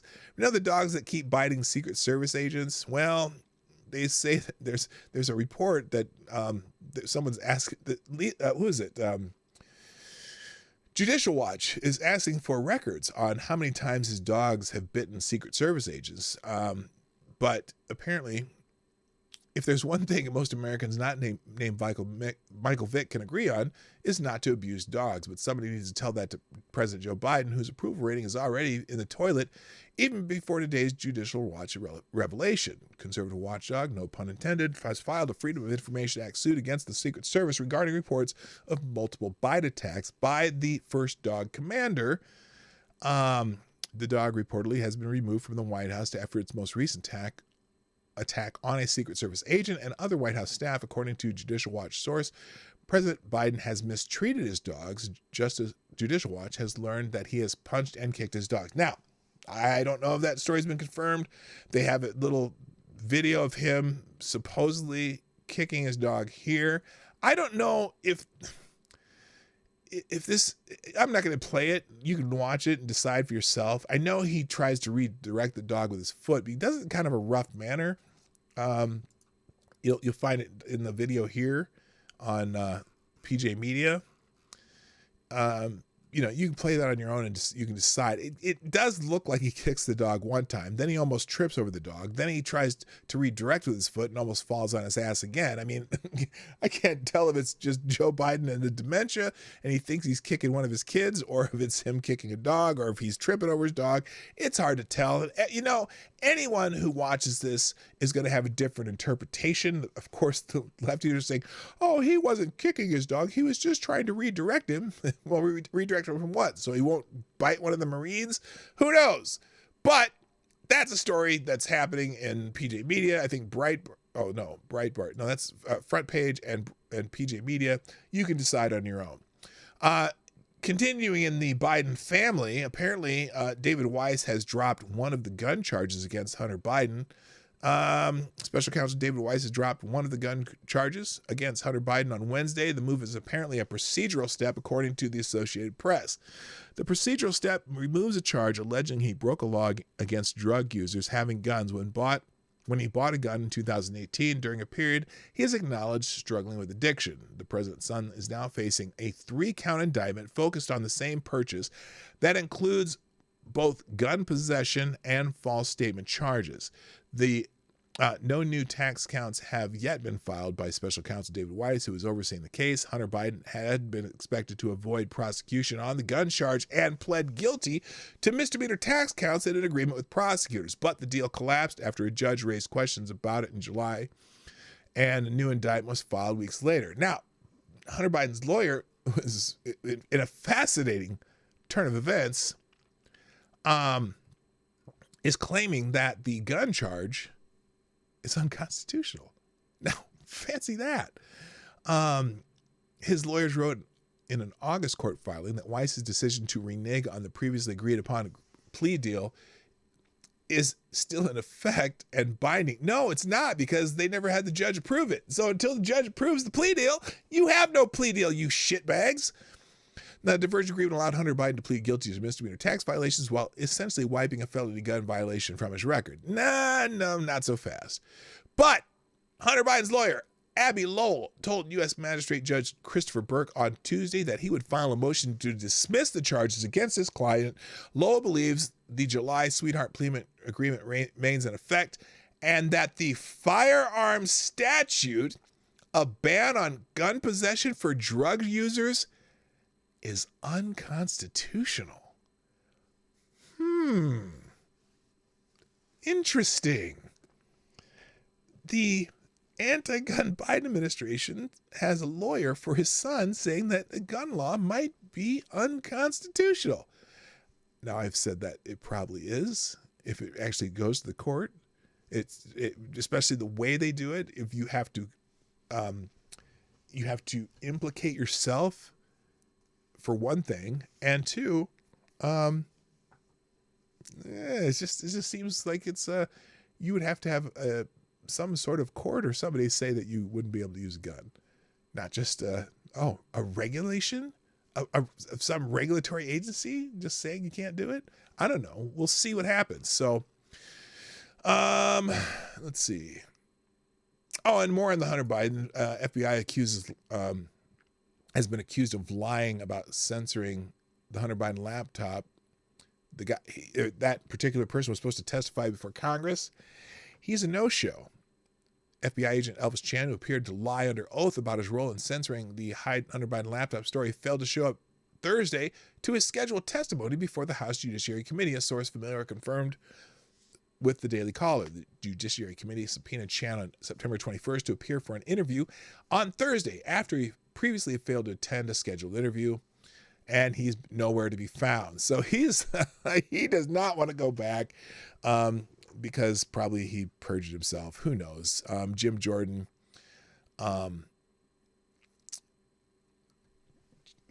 is referencing the Facebook files, part 4. FBI lied about meeting with big tech regarding New York Post Hunter Biden laptop story. So anyway, and you can go through this on your own. Apparently, some of these FBI people have been mocking the congressional inquiries into Hunter Biden's investigation, according to a memo. So that back and forth is going to be very non-producing crap, even though what they're doing, I would rather them be investigating Hunter Biden than passing any more stupid laws. So again, even though it's a Republican Congress, Uniparty still prevails. And here it is. I'm here to tell you right now, we don't care. All right, now, I got a few more here. So yesterday, this is probably more important than anything else I've talked about today, or as important. They have done this motion to dismiss the January 6th case in Judge Chutkan's court, Donald Trump cites presidential immunity in motion to dismiss January 6th case. Now, there's an interesting thing about this. So let's just hold up on what we're going to say here. Former President Donald Trump argued that special counsel Jack Smith's case against Trump over the January 6, 2021 Capitol riot should be dismissed because he has presidential immunity. This is an interesting thing because you think that the judge would dismiss this whole thing just out of hand, which they might do. Trump pleaded not guilty after Smith indicted him on 4 counts, including conspiracy to defraud the U.S., conspiracy to obstruct an official proceeding, obstruction and attempt to obstruct an official proceeding, and conspiracy against rights. Now, these are they had to do some major twists and turns. I mean, we're talking Chubby Checker on every song he sang in the 50s about the twisting and turning to get this to bring these charges. But there's an interesting part about this that legal scholars say it could be possible. Okay, now the article here gives a little bit of both sides, but I want to show you this little thread right here that kind of explains it a little bit better in layman's terms. So, President Trump files a motion to dismiss the D.C. case. Now, a short while ago in federal court in Washington, D.C., President Trump filed a motion to dismiss the case pending against him for his alleged actions in the aftermath of the 2020 elections. The motion cites presidential immunity as a ground to dismiss the case in its entirety, and this is a big deal. The motion persuasively argues that the D.C. case should be dismissed, and if past practice is any guide, all proceedings could be and should be stayed while this issue is litigated fully. This issue of presidential immunity. Notably, the same reasoning should apply to the ongoing Georgia prosecution as well. These are regarding the election challenges. A number of legal commenters have anticipated this move, and in this thread, I'm going to get into the weeds and review the core argument. So, that presidential immunity is an absolute bar to the prosecution of President Trump for his alleged acts in office that underlie the federal prosecution in D.C. So, here we go. First, presidential immunity. At its heart, President Trump is arguing that presidents, even after their term in office are over, are absolutely immune from criminal prosecutions arising out of their acts in the office that fall within the that fall within the outer perimeter of their official responsibilities as president, unless they have both been impeached and convicted by the House of Representatives and the Senate. And he's arguing that all of the acts he is alleged to have committed fall within this absolute immunity. This view, as the motion filed today makes clear, is deeply rooted in bedrock legal principles, in case law, in the Constitution, and in the actual practice dating back centuries. Here we go. In Nixon versus Fitzgerald, the Supreme Court ruled that a president has absolute immunity from civil liability for acts within the outer perimeter of their official responsibilities. In short, you cannot sue a former president personally because of his official acts harmed you. This is unquestioned Supreme Court precedent based on the very serious core separation of powers concern. If a president were susceptible to civil suit for his official acts, the court held that this would raise unique risks to the functioning of government. In light of the singular importance of presidential duties, the purpose of presidential immunity, the Fitzgerald Court's view is to prevent concerns about being sued, clouding a president's judgment and crippling his ability to act. Presidents need to be able to discharge their duties to the best of their abilities without having to worry about being hauled into court when their terms expire. This well-established immunity doctrine has never been tested in criminal context for the simple reason that no president has been subjected to the sort of relentless prosecutions that President Trump has now been faced with. But the motion persuasively argues that the reasoning in Fitzgerald should still apply. Let's continue. This view also is rooted in the actual text of the Constitution. The impeachment clause of Article 1 provides that although impeachment proceedings do not themselves carry a punishment beyond removal from office, a party convicted after impeachment shall nevertheless be liable and subjected to indictment. Note that the word there that this is after, though. subject to indictment, trial, judgment, and punishment according to the law. Now, by specifying that a president impeached and convicted could be subject to indictment, the Constitution plainly and clearly applies that absent impeachment and conviction, a president cannot be criminally prosecuted for his official acts. Now, Democrats impeached Trump twice, and in both occasions, the Senate acquitted him. Absent a conviction at an impeachment trial, presidential immunity applies to all President Trump's acts that fall within the outer perimeter of his official responsibilities, and for these acts, at least, he cannot be prosecuted. Now, how does that... Now, some would say, well, they're filing criminal charges. They did fraud and blah, blah, blah, blah, blah. Well, they address that too.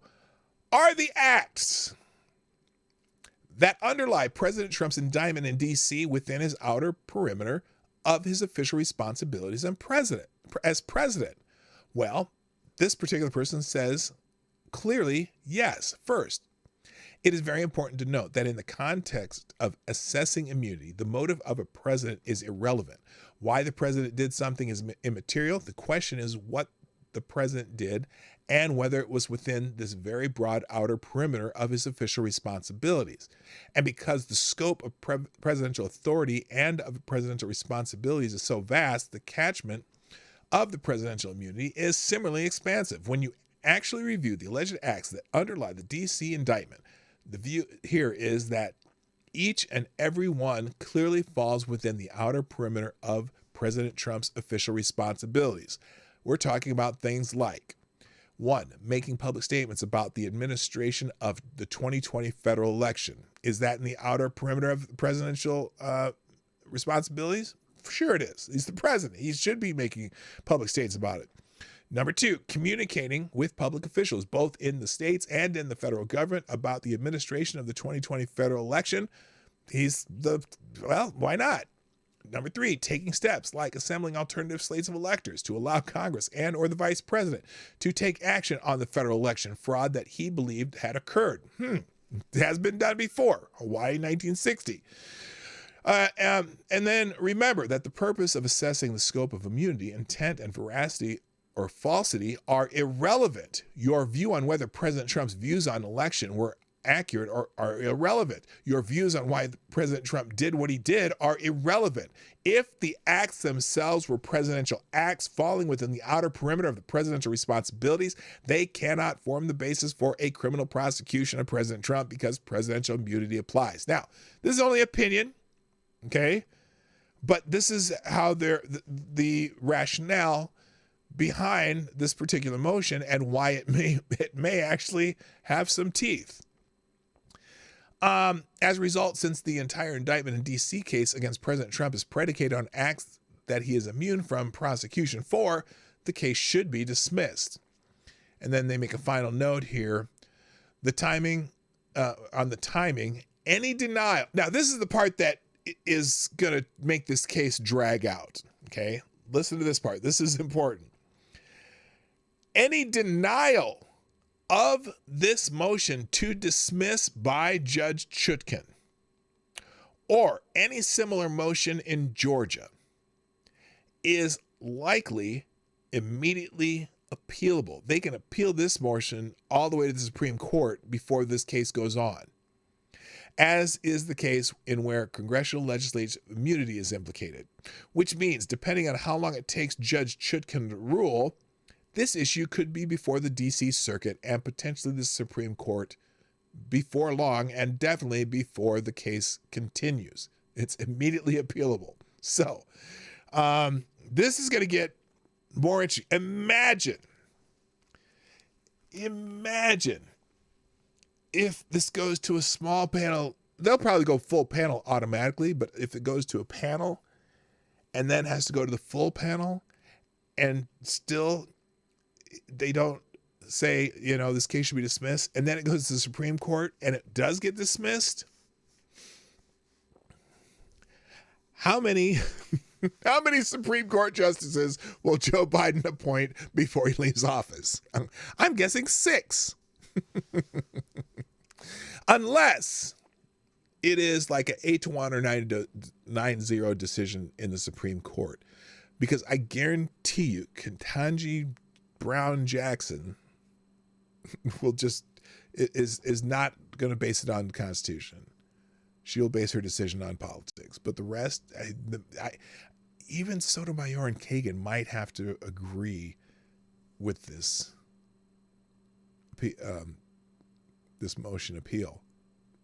But it's going to this is going to drag those two cases out well beyond the presidential election, probably. Unless, of course, these courts take up emergency motions and decide to figure them out immediately, which, you know, Trump certainly would have the purview to ask for, right? Or would Trump rather drag this out till after the election? Very interesting. Trump will die of old age before this gets resolved. We will all die of old age before it's ended. You're probably right, AD. So anyway, that is some fascinating stuff. What time is it? I'm doing good for time. Holy smokes. All right, let's keep going. You ready? Let's keep going. You know, we talked about how Joe Biden's suddenly building a wall again. He approved, or they're bypassing 26 laws to go back to building the wall. And we saw this yesterday on Twitter, but also it's being mentioned today because I'm always a day ahead of these people, right? I'm talking the day it happens. Breitbart comes out the next day, although this is actually from yesterday, late yesterday, but I beat him to the punch. Anyway, so they're going to this is the same wall that Joe Biden said was a waste of money and not a serious policy solution. Well, he's starting to feel a little pressure from Democrats and maybe perhaps mayors of a couple cities that have sanctuary capabilities. White House in full panic mode over border crisis. How bad is the border crisis really, you might ask? Well, you're probably aware that a mini Democrat civil war is brewing. See, they're always talking about the Republicans being in disarray. Democrats are in disarray over this issue. The civil war in New York City, of all places, where the arrival of a few tens of thousands of illegals has Governor Kathy Hochul sniping at President Biden last week. Just a couple days ago in Chicago, residents of the West Side Galewood neighborhood were livid over plans to house illegals there because they were taking over their community center where their young youth football and other sports programs do their thing. None of that is anything compared to today's news, this is yesterday, that the White House just hit the panic button so hard that it almost made this writer, who is this, vodka pundit? Yeah, it's Stephen Green, almost made him spill his blood or his martini. He's kidding, of course. I never spill martinis. Besides, it's too early in the day for one of those. I'm having a Bloody Mary like a civilized human being. But anyway, it's shocking enough when, you know, you read yesterday that the White House was engaged in a stark reversal of its previous stance on the physical barrier. Here's the meeting. Yeah, so we have a little problem with the southern border. There's too many people coming across. But we need, who can come up with a way to stop this happening at the southern border? Well, sir, we could finish that wall Trump was building. No, that's terrible. That's racist. That is bad policy. Well, sir, we certainly could come up with something, like some type of barrier. Oh, a barrier? Yeah, like a barrier, you could put it really high and people could climb over it. Isn't that just a wall? That's a wall, isn't it? No, a wall is racist. No, a barrier is a much better idea. I like your idea. Let's work on that barrier. So that was their words. So now they're calling it a physical barrier, not a wall. So anyway, because that's the way, even the New York Post put that, it's the physical barrier. So anyway, it was even more shocking to read the Department of Homeland Security would begin construction in Starr County, Texas, an area DHS admitted has high illegal entry. So they're panicking, and it gets better. Homeland Security Secretary Alejandro Mayorkas even admitted there is an acute and immediate need to construct, quote, physical barriers. Yes, barrier Manilow. Physical barriers. He couldn't bring himself to say the wall, but everyone knows that's exactly what he meant. The White House has finally admitted there's a problem, and they're starting to build the wall, but DHS will bypass long drawn-out environmental reviews in order to expedite wall construction. As we said yesterday, they're just going to start building it. Are any Democrats objecting to this? I haven't heard it yet. I'm sure there'll be a few will, and they'll say, shut up, shut up. Biden's got an election coming up. And we looked like shit for all this mess. So now, Democrats giving up on environmental reviews is like a Republican giving up on, well, never mind. That's a bad example because Republicans give up on shit all the time. But Democrats almost never let go of their pet programs. So Democrats bypassing environmental reviews to build Trump's wall is the bat signal lighting up because the Joker has just escaped Arkham Asylum. So anyway, this is a funny article. You can read the rest, but it's hilarious that Biden's doing this. And even in, now, Texans are skeptical, of course. Texas Lieutenant Governor Patrick says Biden let wall materials sit for years and he's pretending to build one for politics. Yes, it's good politics to pretend you're actually doing something about immigration. So you can, I don't know, he was on Anger Mangle with somebody else who was hosting or whatever and said some shit. Moving on. Speaking of illegal immigrants, now this is okay. Let me address the crowd here. This is just another example of the BS that happens. And when you are disturbing and disrupting an American tradition for something very un-American, it's a problem. It's a big ass problem. Now, here it is. So some veterans made some reservations. The venerated Army-Navy football game is going to be played in Foxborough, Massachusetts, I believe home of the New England Patriots, right? The Army-Navy game, big tradition. Boy, they get tons of people coming in. A lot of veterans come in, and they come into a town and they buy up all the hotel rooms and have some drinks and laughs and food and whatnot. And well, there's a little problem this year with the Army-Navy game, and that is apparently some veterans' hotel reservations have been canceled to make way for illegal aliens. Hotel reservations for the highly anticipated Army-Navy game in Foxborough, Massachusetts, many booked by veterans, have been canceled in Democrat-dominated Massachusetts to make way for illegal aliens. Travel agents report their clients are being told they will not be allowed to use the rooms they have booked because hotels owned by Giri Hotel Management have canceled them in order to fulfill a state contract to house migrants. I bet they get more money. This is government, right? You know how government works. They will pay premium prices for whatever they need to do and whatever they want. If you're going to pay $734 for a hammer, imagine how much the government would pay for a hotel room to house migrants. I'm sure it's $800 to $1,000 a day. So anyway, the Giri Hotel Management have canceled them in order to fulfill state contracts to house migrants drawn up in response to right to shelter laws. Illegal immigrants have right to shelter laws protecting them in the state of Massachusetts. Quote, I have never had a hotel take rooms back and give me nothing. They sent out cancellations and walked away, one travel agent said. Some people have decided not to go to the Army-Navy game and others had to find space in Boston.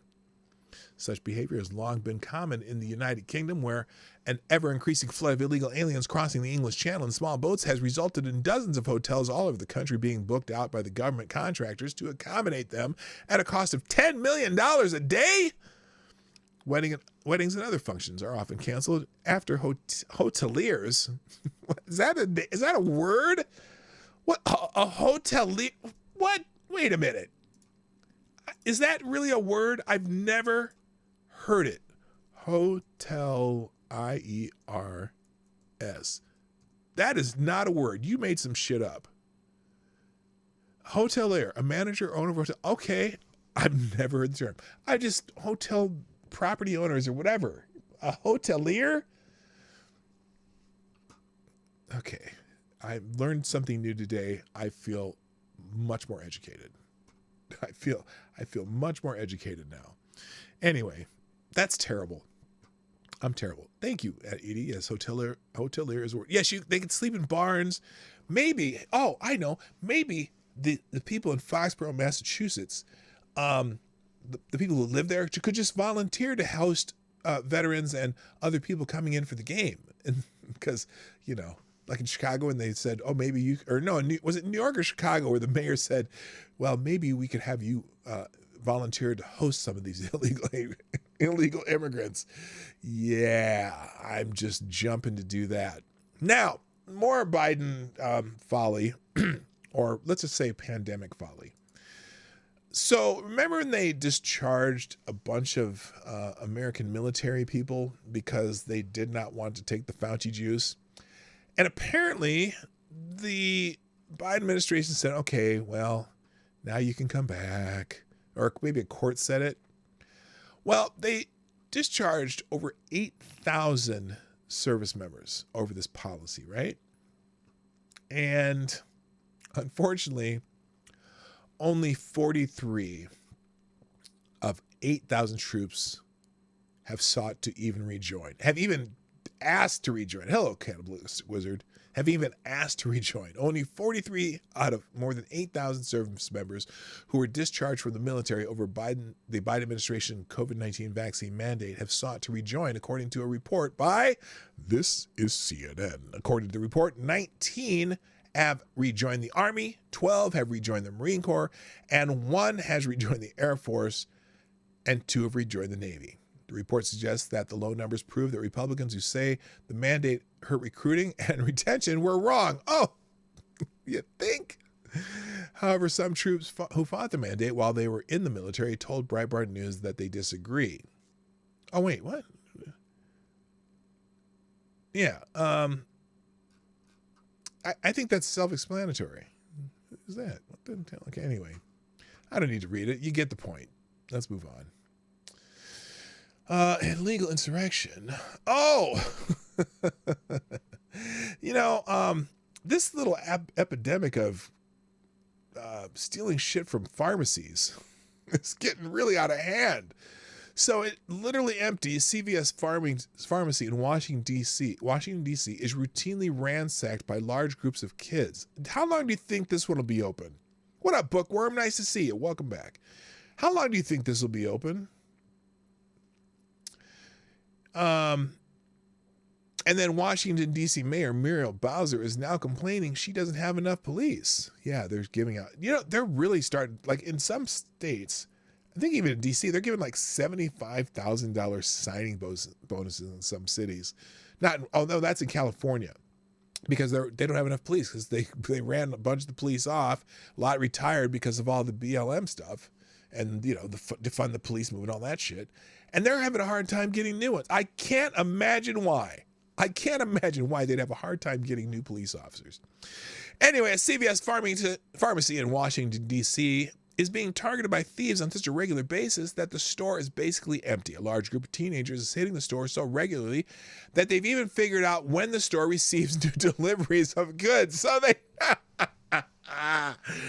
know the delivery schedule. Like, when you work in a pharmacy or a restaurant or a grocery store or a retail store, whatever, you have pretty much a regular schedule of when your suppliers pull that truck right back up to your little dock there and they bring a bunch of stuff inside. Well, the thieves time their thievery to the delivery schedule. 45 or more kids in D.C. routinely steal from CVS, then stomp on food and beverages as shelves remain empty. A group of roughly 45 kids routinely ransack a CVS Washington, D.C. Okay, this is the same sentence twice. I hate when they do that. Taking food and beverages and then stomping on them. When you walk into this CVS, you'd think the store is closing because there's barely anything on the shelves, Fox 5 reporter C.R. Fox said. Here, let's see the report. I don't need to read it. Here it is. This is the CVS pharmacy in Washington, D.C. Okay, that was not the report, but it's crazy. And, a big group of kids, like 45 or more, walk in before school, after school, and late night to steal chips and drinks, Fox 5 reported Tuesday. They even throw their food and beverages on the ground and stomp on them, leaving behind a big mess. The staff at CVS have been alerted to that thieves are aware of when the new shipments come in, and that's when they often target the store. Fox 5 was told that street vendors were allegedly paying people to go in and steal stuff so they can resell it. God. Well, the street vendors need some suppliers, don't they? And now here's Muriel Bowser complaining. We need more officers. We don't have the officers that we need, and sadly, we've lost 300 to 400 officers in the last 4 years. Wow, why would that be? I have no idea why police officers might just be saying, well, look, I imagine most police officers try to couch their views in the same way, for example, historically, you might hear from none other than Benjamin Franklin, right? In the immortal words of Benjamin Franklin, these officers are just saying, quote, and I quote, fuck it, I ain't staying. Fuck you. That's a quote from Ben Franklin. You probably don't remember that one. It's not in the, it's not in the screw tape letters. It's not in the, any of the stuff ahead of this time. So anyway, but isn't she the one who wrote this? And she had this painted on the street in DC, defund the police. And now she's concerned about they need more police officers. She put this, she had the city paint this. Be a Black Lives Matter and defund the police. That's her. What was she saying? We haven't had officers in our schools, and we have policies that make it difficult to recruit new officers. Yes. Whose policies? We. Who's we, Mayor Bowser? Aren't you part of the we? Good God, woman. All right. Now in Philly, they do have an answer to this, to the the lawlessness and whatnot. The district attorney in Philadelphia has a solution, and that person's solution, Larry Krasner, his solution is, well, maybe the judges should just go easy on the fundamentally law-abiding looters. The fundamentally law-abiding looters. Philadelphia District Attorney Larry Krasner wants judges to weigh cases against looters on an individual basis and restrain from being too hard on, quote, fundamentally law-abiding, end quote, looters. Krasner is a progressive with ties to billionaire Voldemort, he who shall not be named, but you can type it in the chat, but I'm not going to say it. Just who's the funder of all these progressive DAs? You know who it is. I don't want to be accused of anything that is untrue about me, but you know who it is. In 2017, WHYY reported that Soros, oh, damn it, I said his name, gave nearly $1.7 million to Krasner's campaign, helping him secure the DA office he currently holds.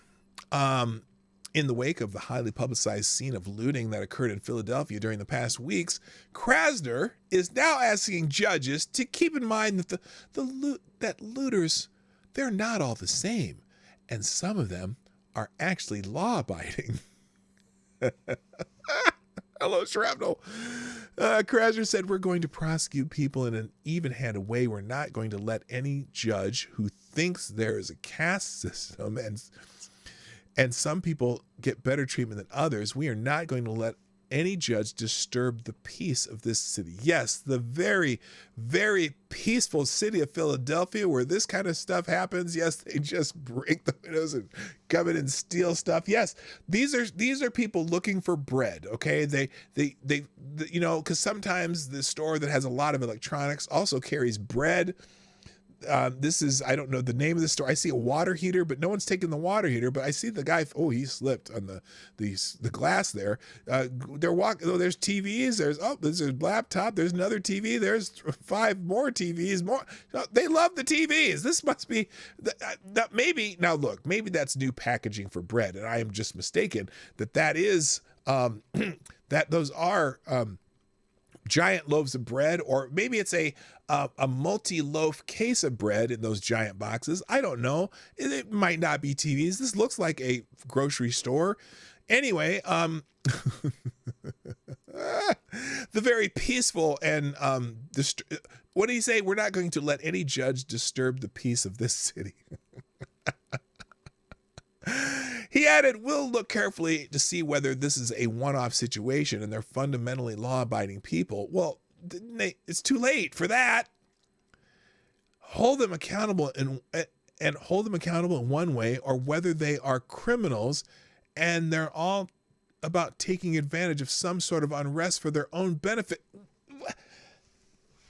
What? On Monday, Philadelphia Magazine observed that Krasner may be walking back some of the recent arrest of alleged looters.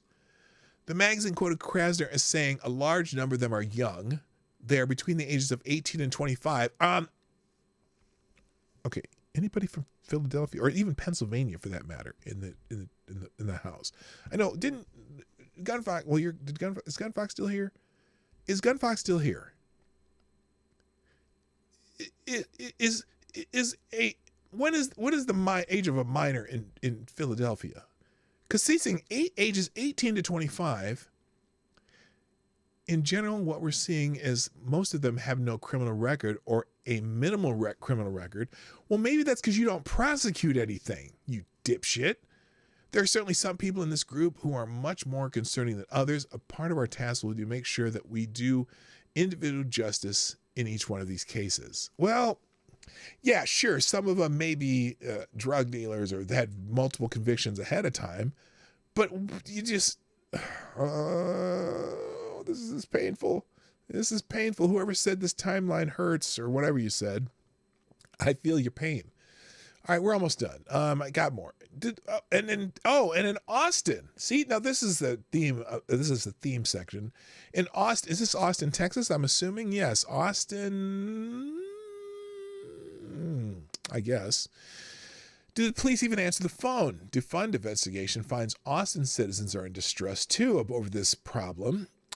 With crime out of control, American cities are eroding. This was no accident. It was the choice made by progressive politicians who want to abandon law and order in order to pursue a utopian dream. No, because here's what's going to happen. They fuck shit up, and then they say, oh, we're the solution to the problem. Now they're going to find a way to bring in hundreds of more cops and start beating heads. But they have to create a problem to solve a problem, and they have created the problem. So, the Daily Caller's new feature film Lawless debuts October 26th and will expose the real cost of the defund the police movement. Oh, interesting. We are not a city that can handle parallel critical incidents, said Mac Makowiak, founder of Save Austin Now, a PAC dedicated to restoring public safety and quality of life in Austin, Texas. So they're having a little problem in Austin because, Austin's that liberal city in the sea of bread, and they were defunding some police stuff, right? In Austin, if we get in a situation where we have a serious bank robbery in North Austin and something happening at the Austin City Limits Music Festival at the same time, we will not have enough police officers to respond to both incidents, he continued. Maybe they should do some of those like county cooperative police things where multiple counties can do stuff in your county and whatnot. I don't know. Austin is home to some of the biggest cultural events in the country, music festivals, football games, Formula One races. They all draw visitors from around the world. Yet, as Makowiak pointed out, the defund movement has made it so police no longer have the capacity to keep Austin safe during these events. Citizens will continue to be robbed, beaten, raped, murdered, and calls to 911 increasingly go unanswered. Not a good thing. So they have a little clip in this video of the trailer for this movie that they've produced. You can check that out. But it's just a theme going on. And I tell you what, they are going to find a way to fix the mess they do, and it's going to be worse than what it was before. That's prediction, and we'll just see what happens. Now, here's another case in the culture war, or the war on culture. There's a school that's investigating students, okay? They're investigating students for harassing transgender students. Now, if you have a kid in the school that's transgender, I mean, just walk away and don't harass them. But the way that they're harassing transgender students and why this is called for an investigation is surely unique. I'm sure it is very unique. School investigates students who chose to use private bathroom,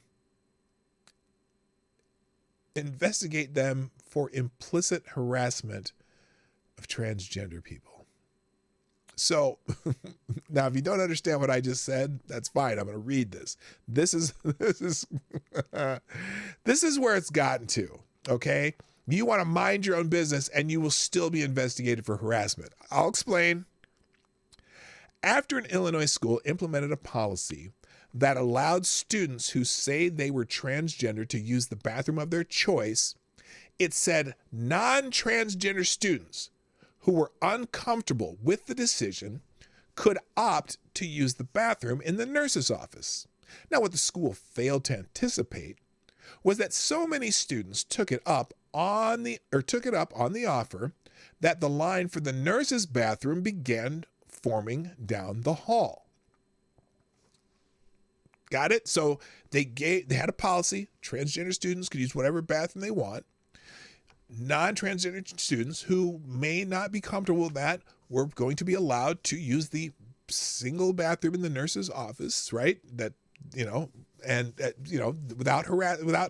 getting in the way of the transgender students who could use whatever bathroom they want. And it was a very popular idea among students, right?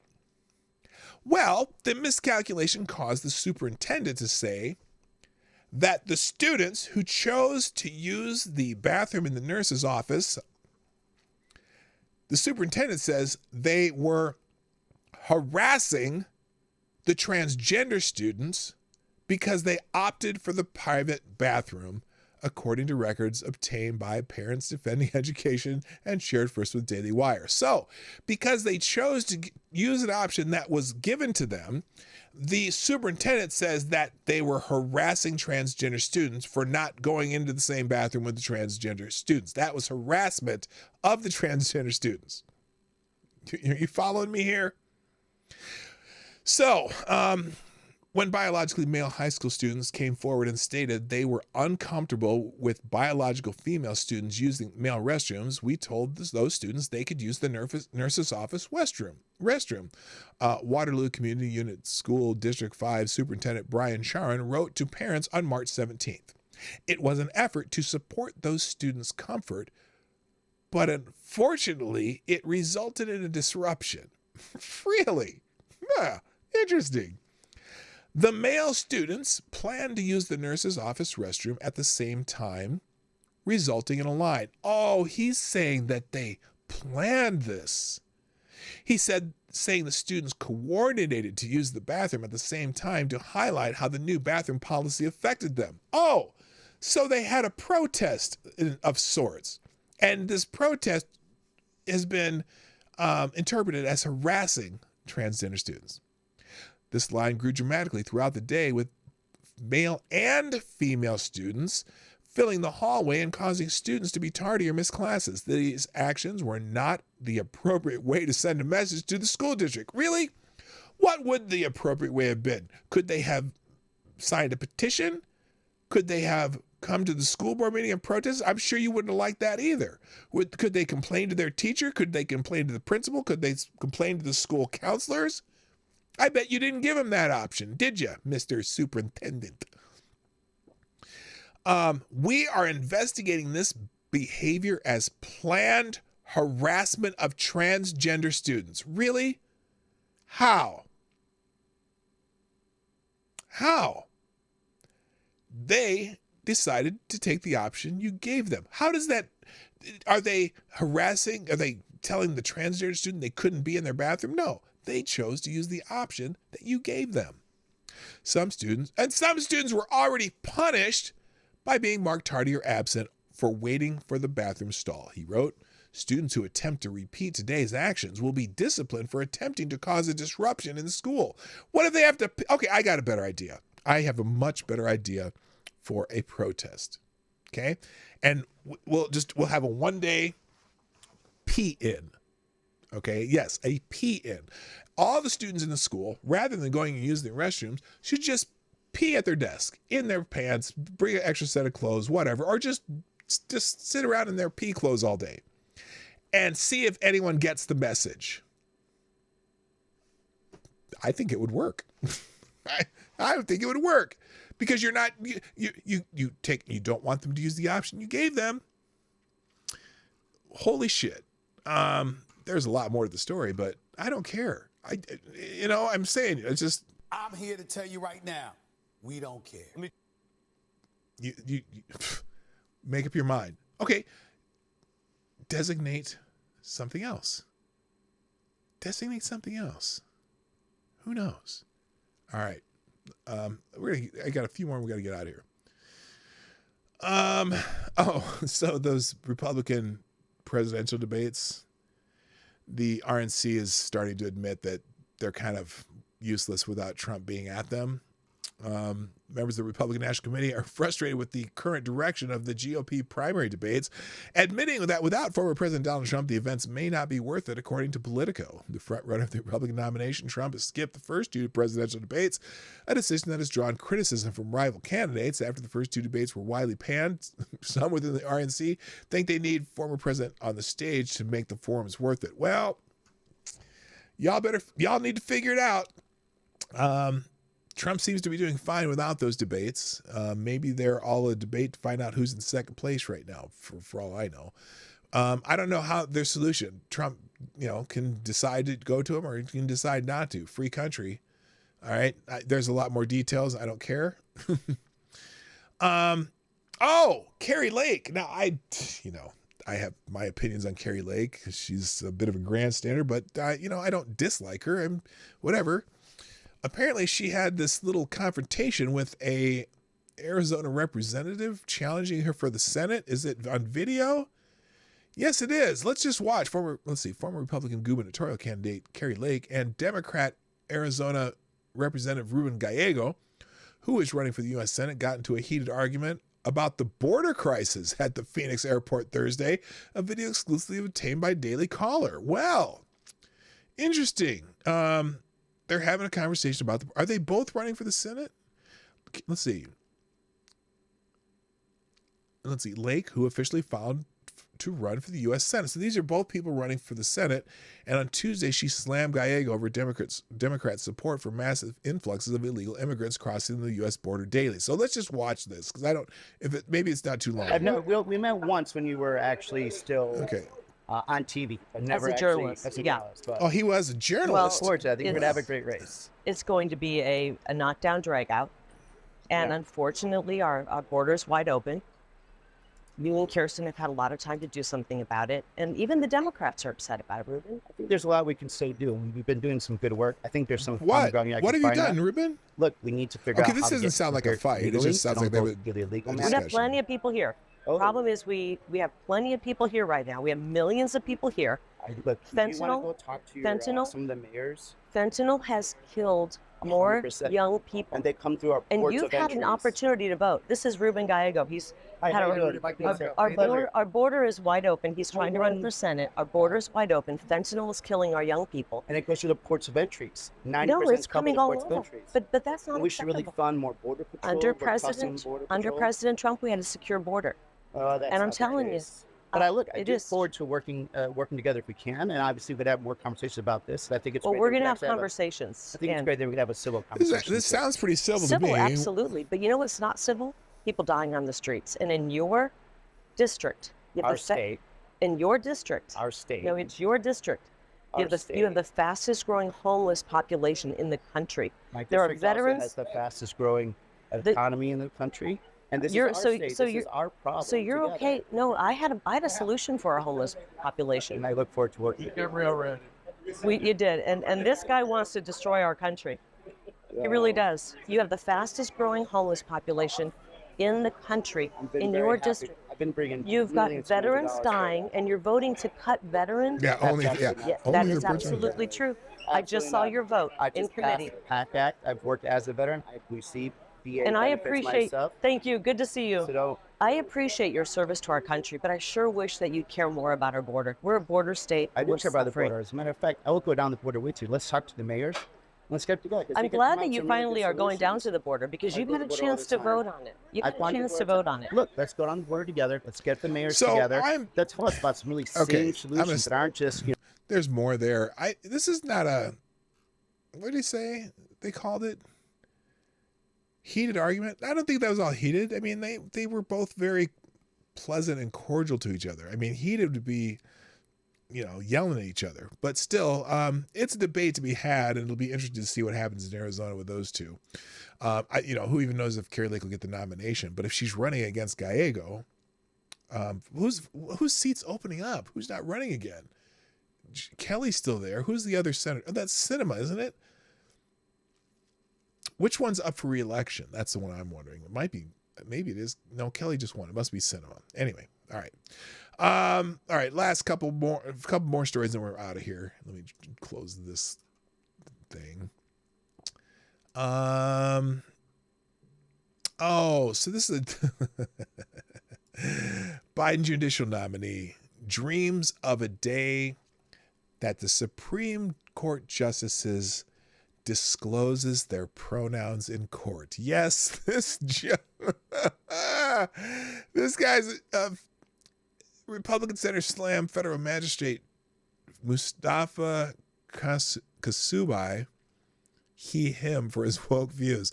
President Joe Biden's nominee for the federal bench in Oregon dreams of a day when Supreme Court justices disclose their pronouns on legal rulings. Why? Oh my God, a practice he says will show the federal judiciary's authentic commitment to equity and inclusion. Excuse me.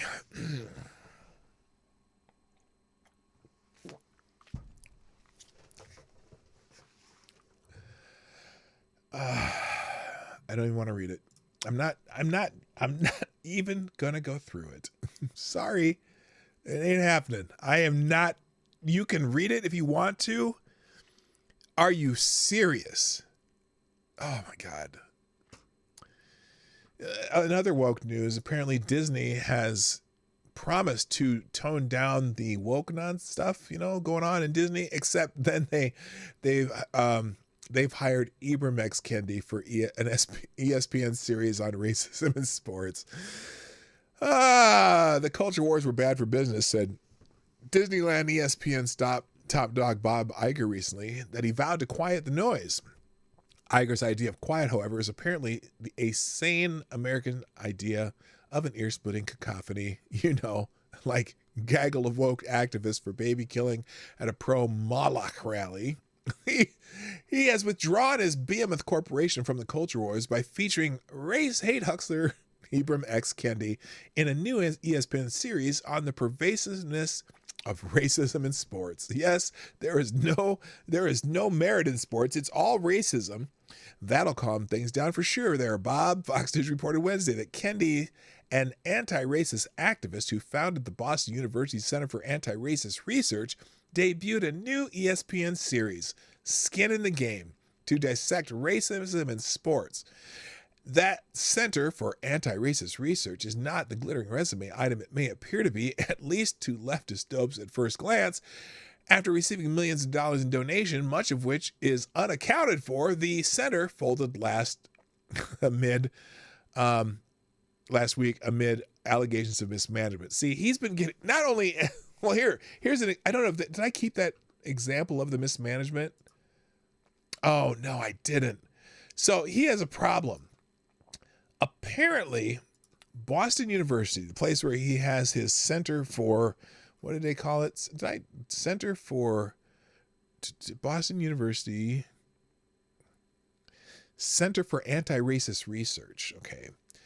Boston University somehow loaned or granted $600,000, not to Kenty's research, not to Kenty's center, which is folding because of the financial mismanagement, but to Kenty's brother-in-law. And the brother-in-law used it to purchase a big old house. But it was like they gave it to him like as a loan, as a mortgage or something. I have no idea why Kenty's brother-in-law would be getting this loan. His brother-in-law has no ties to Boston University except that his sister is married to Kenty. So there's a whole lot of problems over at Boston University when it comes to that. But yeah, so I'm looking forward to watching that series on ESPN. Yes, I am. Next. And finally, we're going to finish up, again, another Disney story as their favorability plummets with conservatives, or has plummeted with conservatives after the Snow White controversy. Now, we've kind of looked at this young lady and talked about the problem with their little Snow White thing they got going on.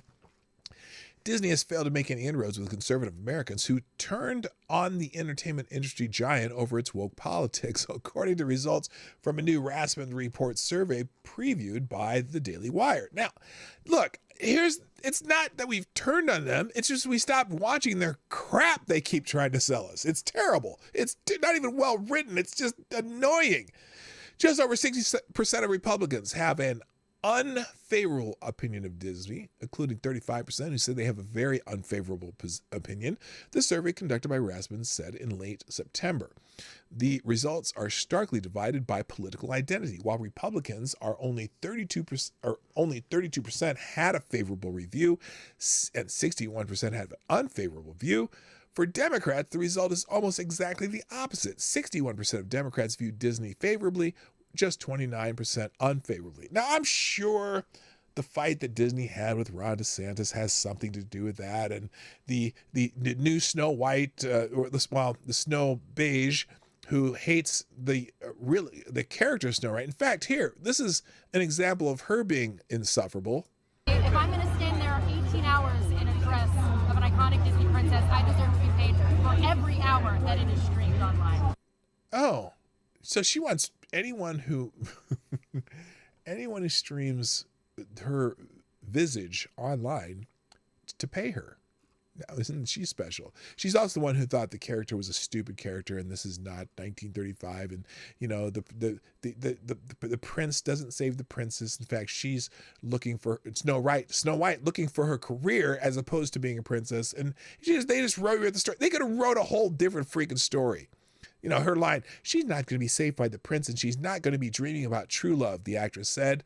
Well, then what's the point of the story, okay? Nobody cares. Really, again, I'm using this one a lot today. I'm here to tell you right now, we don't care. And that's, Anyway, so Republicans hate Disney and Democrats love Disney. That's the moral of the story. And that's the moral of the day. Republicans are haters and Democrats are lovers, because that's what the media will tell you. And that's all we have to say today. So all of you who've stuck around for this great moment of ending the show, please make sure you hit the like button, share the stream. That's most important. Drop a couple bucks in the tip jar once in a while if you can. If you can't, that's cool too, because, not everyone will do that. I understand. Tough economy for all. So, and some of you just don't, and that's okay too. It's a free show. I appreciate the ones who are able to and do. It keeps me going. So, that's it. It is Friday, so I won't be here tomorrow, and we're not going to do a trail stop stream tomorrow. We haven't done one of those in a while, but we're not going to do one tomorrow either, because my son's in town. So we're going to spend our last few minutes before he has to take a jet plane, and my son and my lovely daughter-in-law, before they have to take a jet plane back to Denver after the wedding they go to tonight. So I'll see you guys Monday, probably at the normal time, 10 o'clock Eastern, because my schedule goes back to normal since I'm going back to work, because I can't take another. My wife's like, are you sure you're ready to go back to work? Are you sure you're ready to walk around doing all this stuff at work? I'm like, yeah, I kind of need to. We're out of money. So I'm going back to work, and I'm fine. Okay. I can walk. I can climb a ladder. That's all I need to be able to do. So I'm going back. I'm gonna go back to new it all over. Oh, that's a different song. Take you back. What's that Eddie Money song? Anyway, thanks, guys. I gotta go. Have a great, wonderful weekend. I hope you have something fun planned. I know we're gonna figure out something. That's it. My name's P-Dog Knight, and I'm out of here. Have a great weekend. Bye-bye. Hey, this is P-Dog Knight, and thanks for watching today on the P-Dog Knight channel. If you have an observation or remark you'd like to make about this video or my channel, I absolutely welcome you to write it in the comment section down below. I really look forward to hearing from you. And before you go, if you like what you saw but you're not already subscribed, please make sure you hit the subscribe button and definitely click that bell that pops up afterwards so you'll be notified when I post new videos or when we go live. I broadcast my live show, The Morning Night Live, Monday through Friday at 10 o'clock Eastern, 9 o'clock Central. A special thank you to all the supporters of this channel who share our videos on social media and who make donations through Streamlabs, YouTube, Venmo, and Cash App, which are all linked in the description down below. Thanks again, and until next time, I'm P-Dog Knight, and I'm out of here.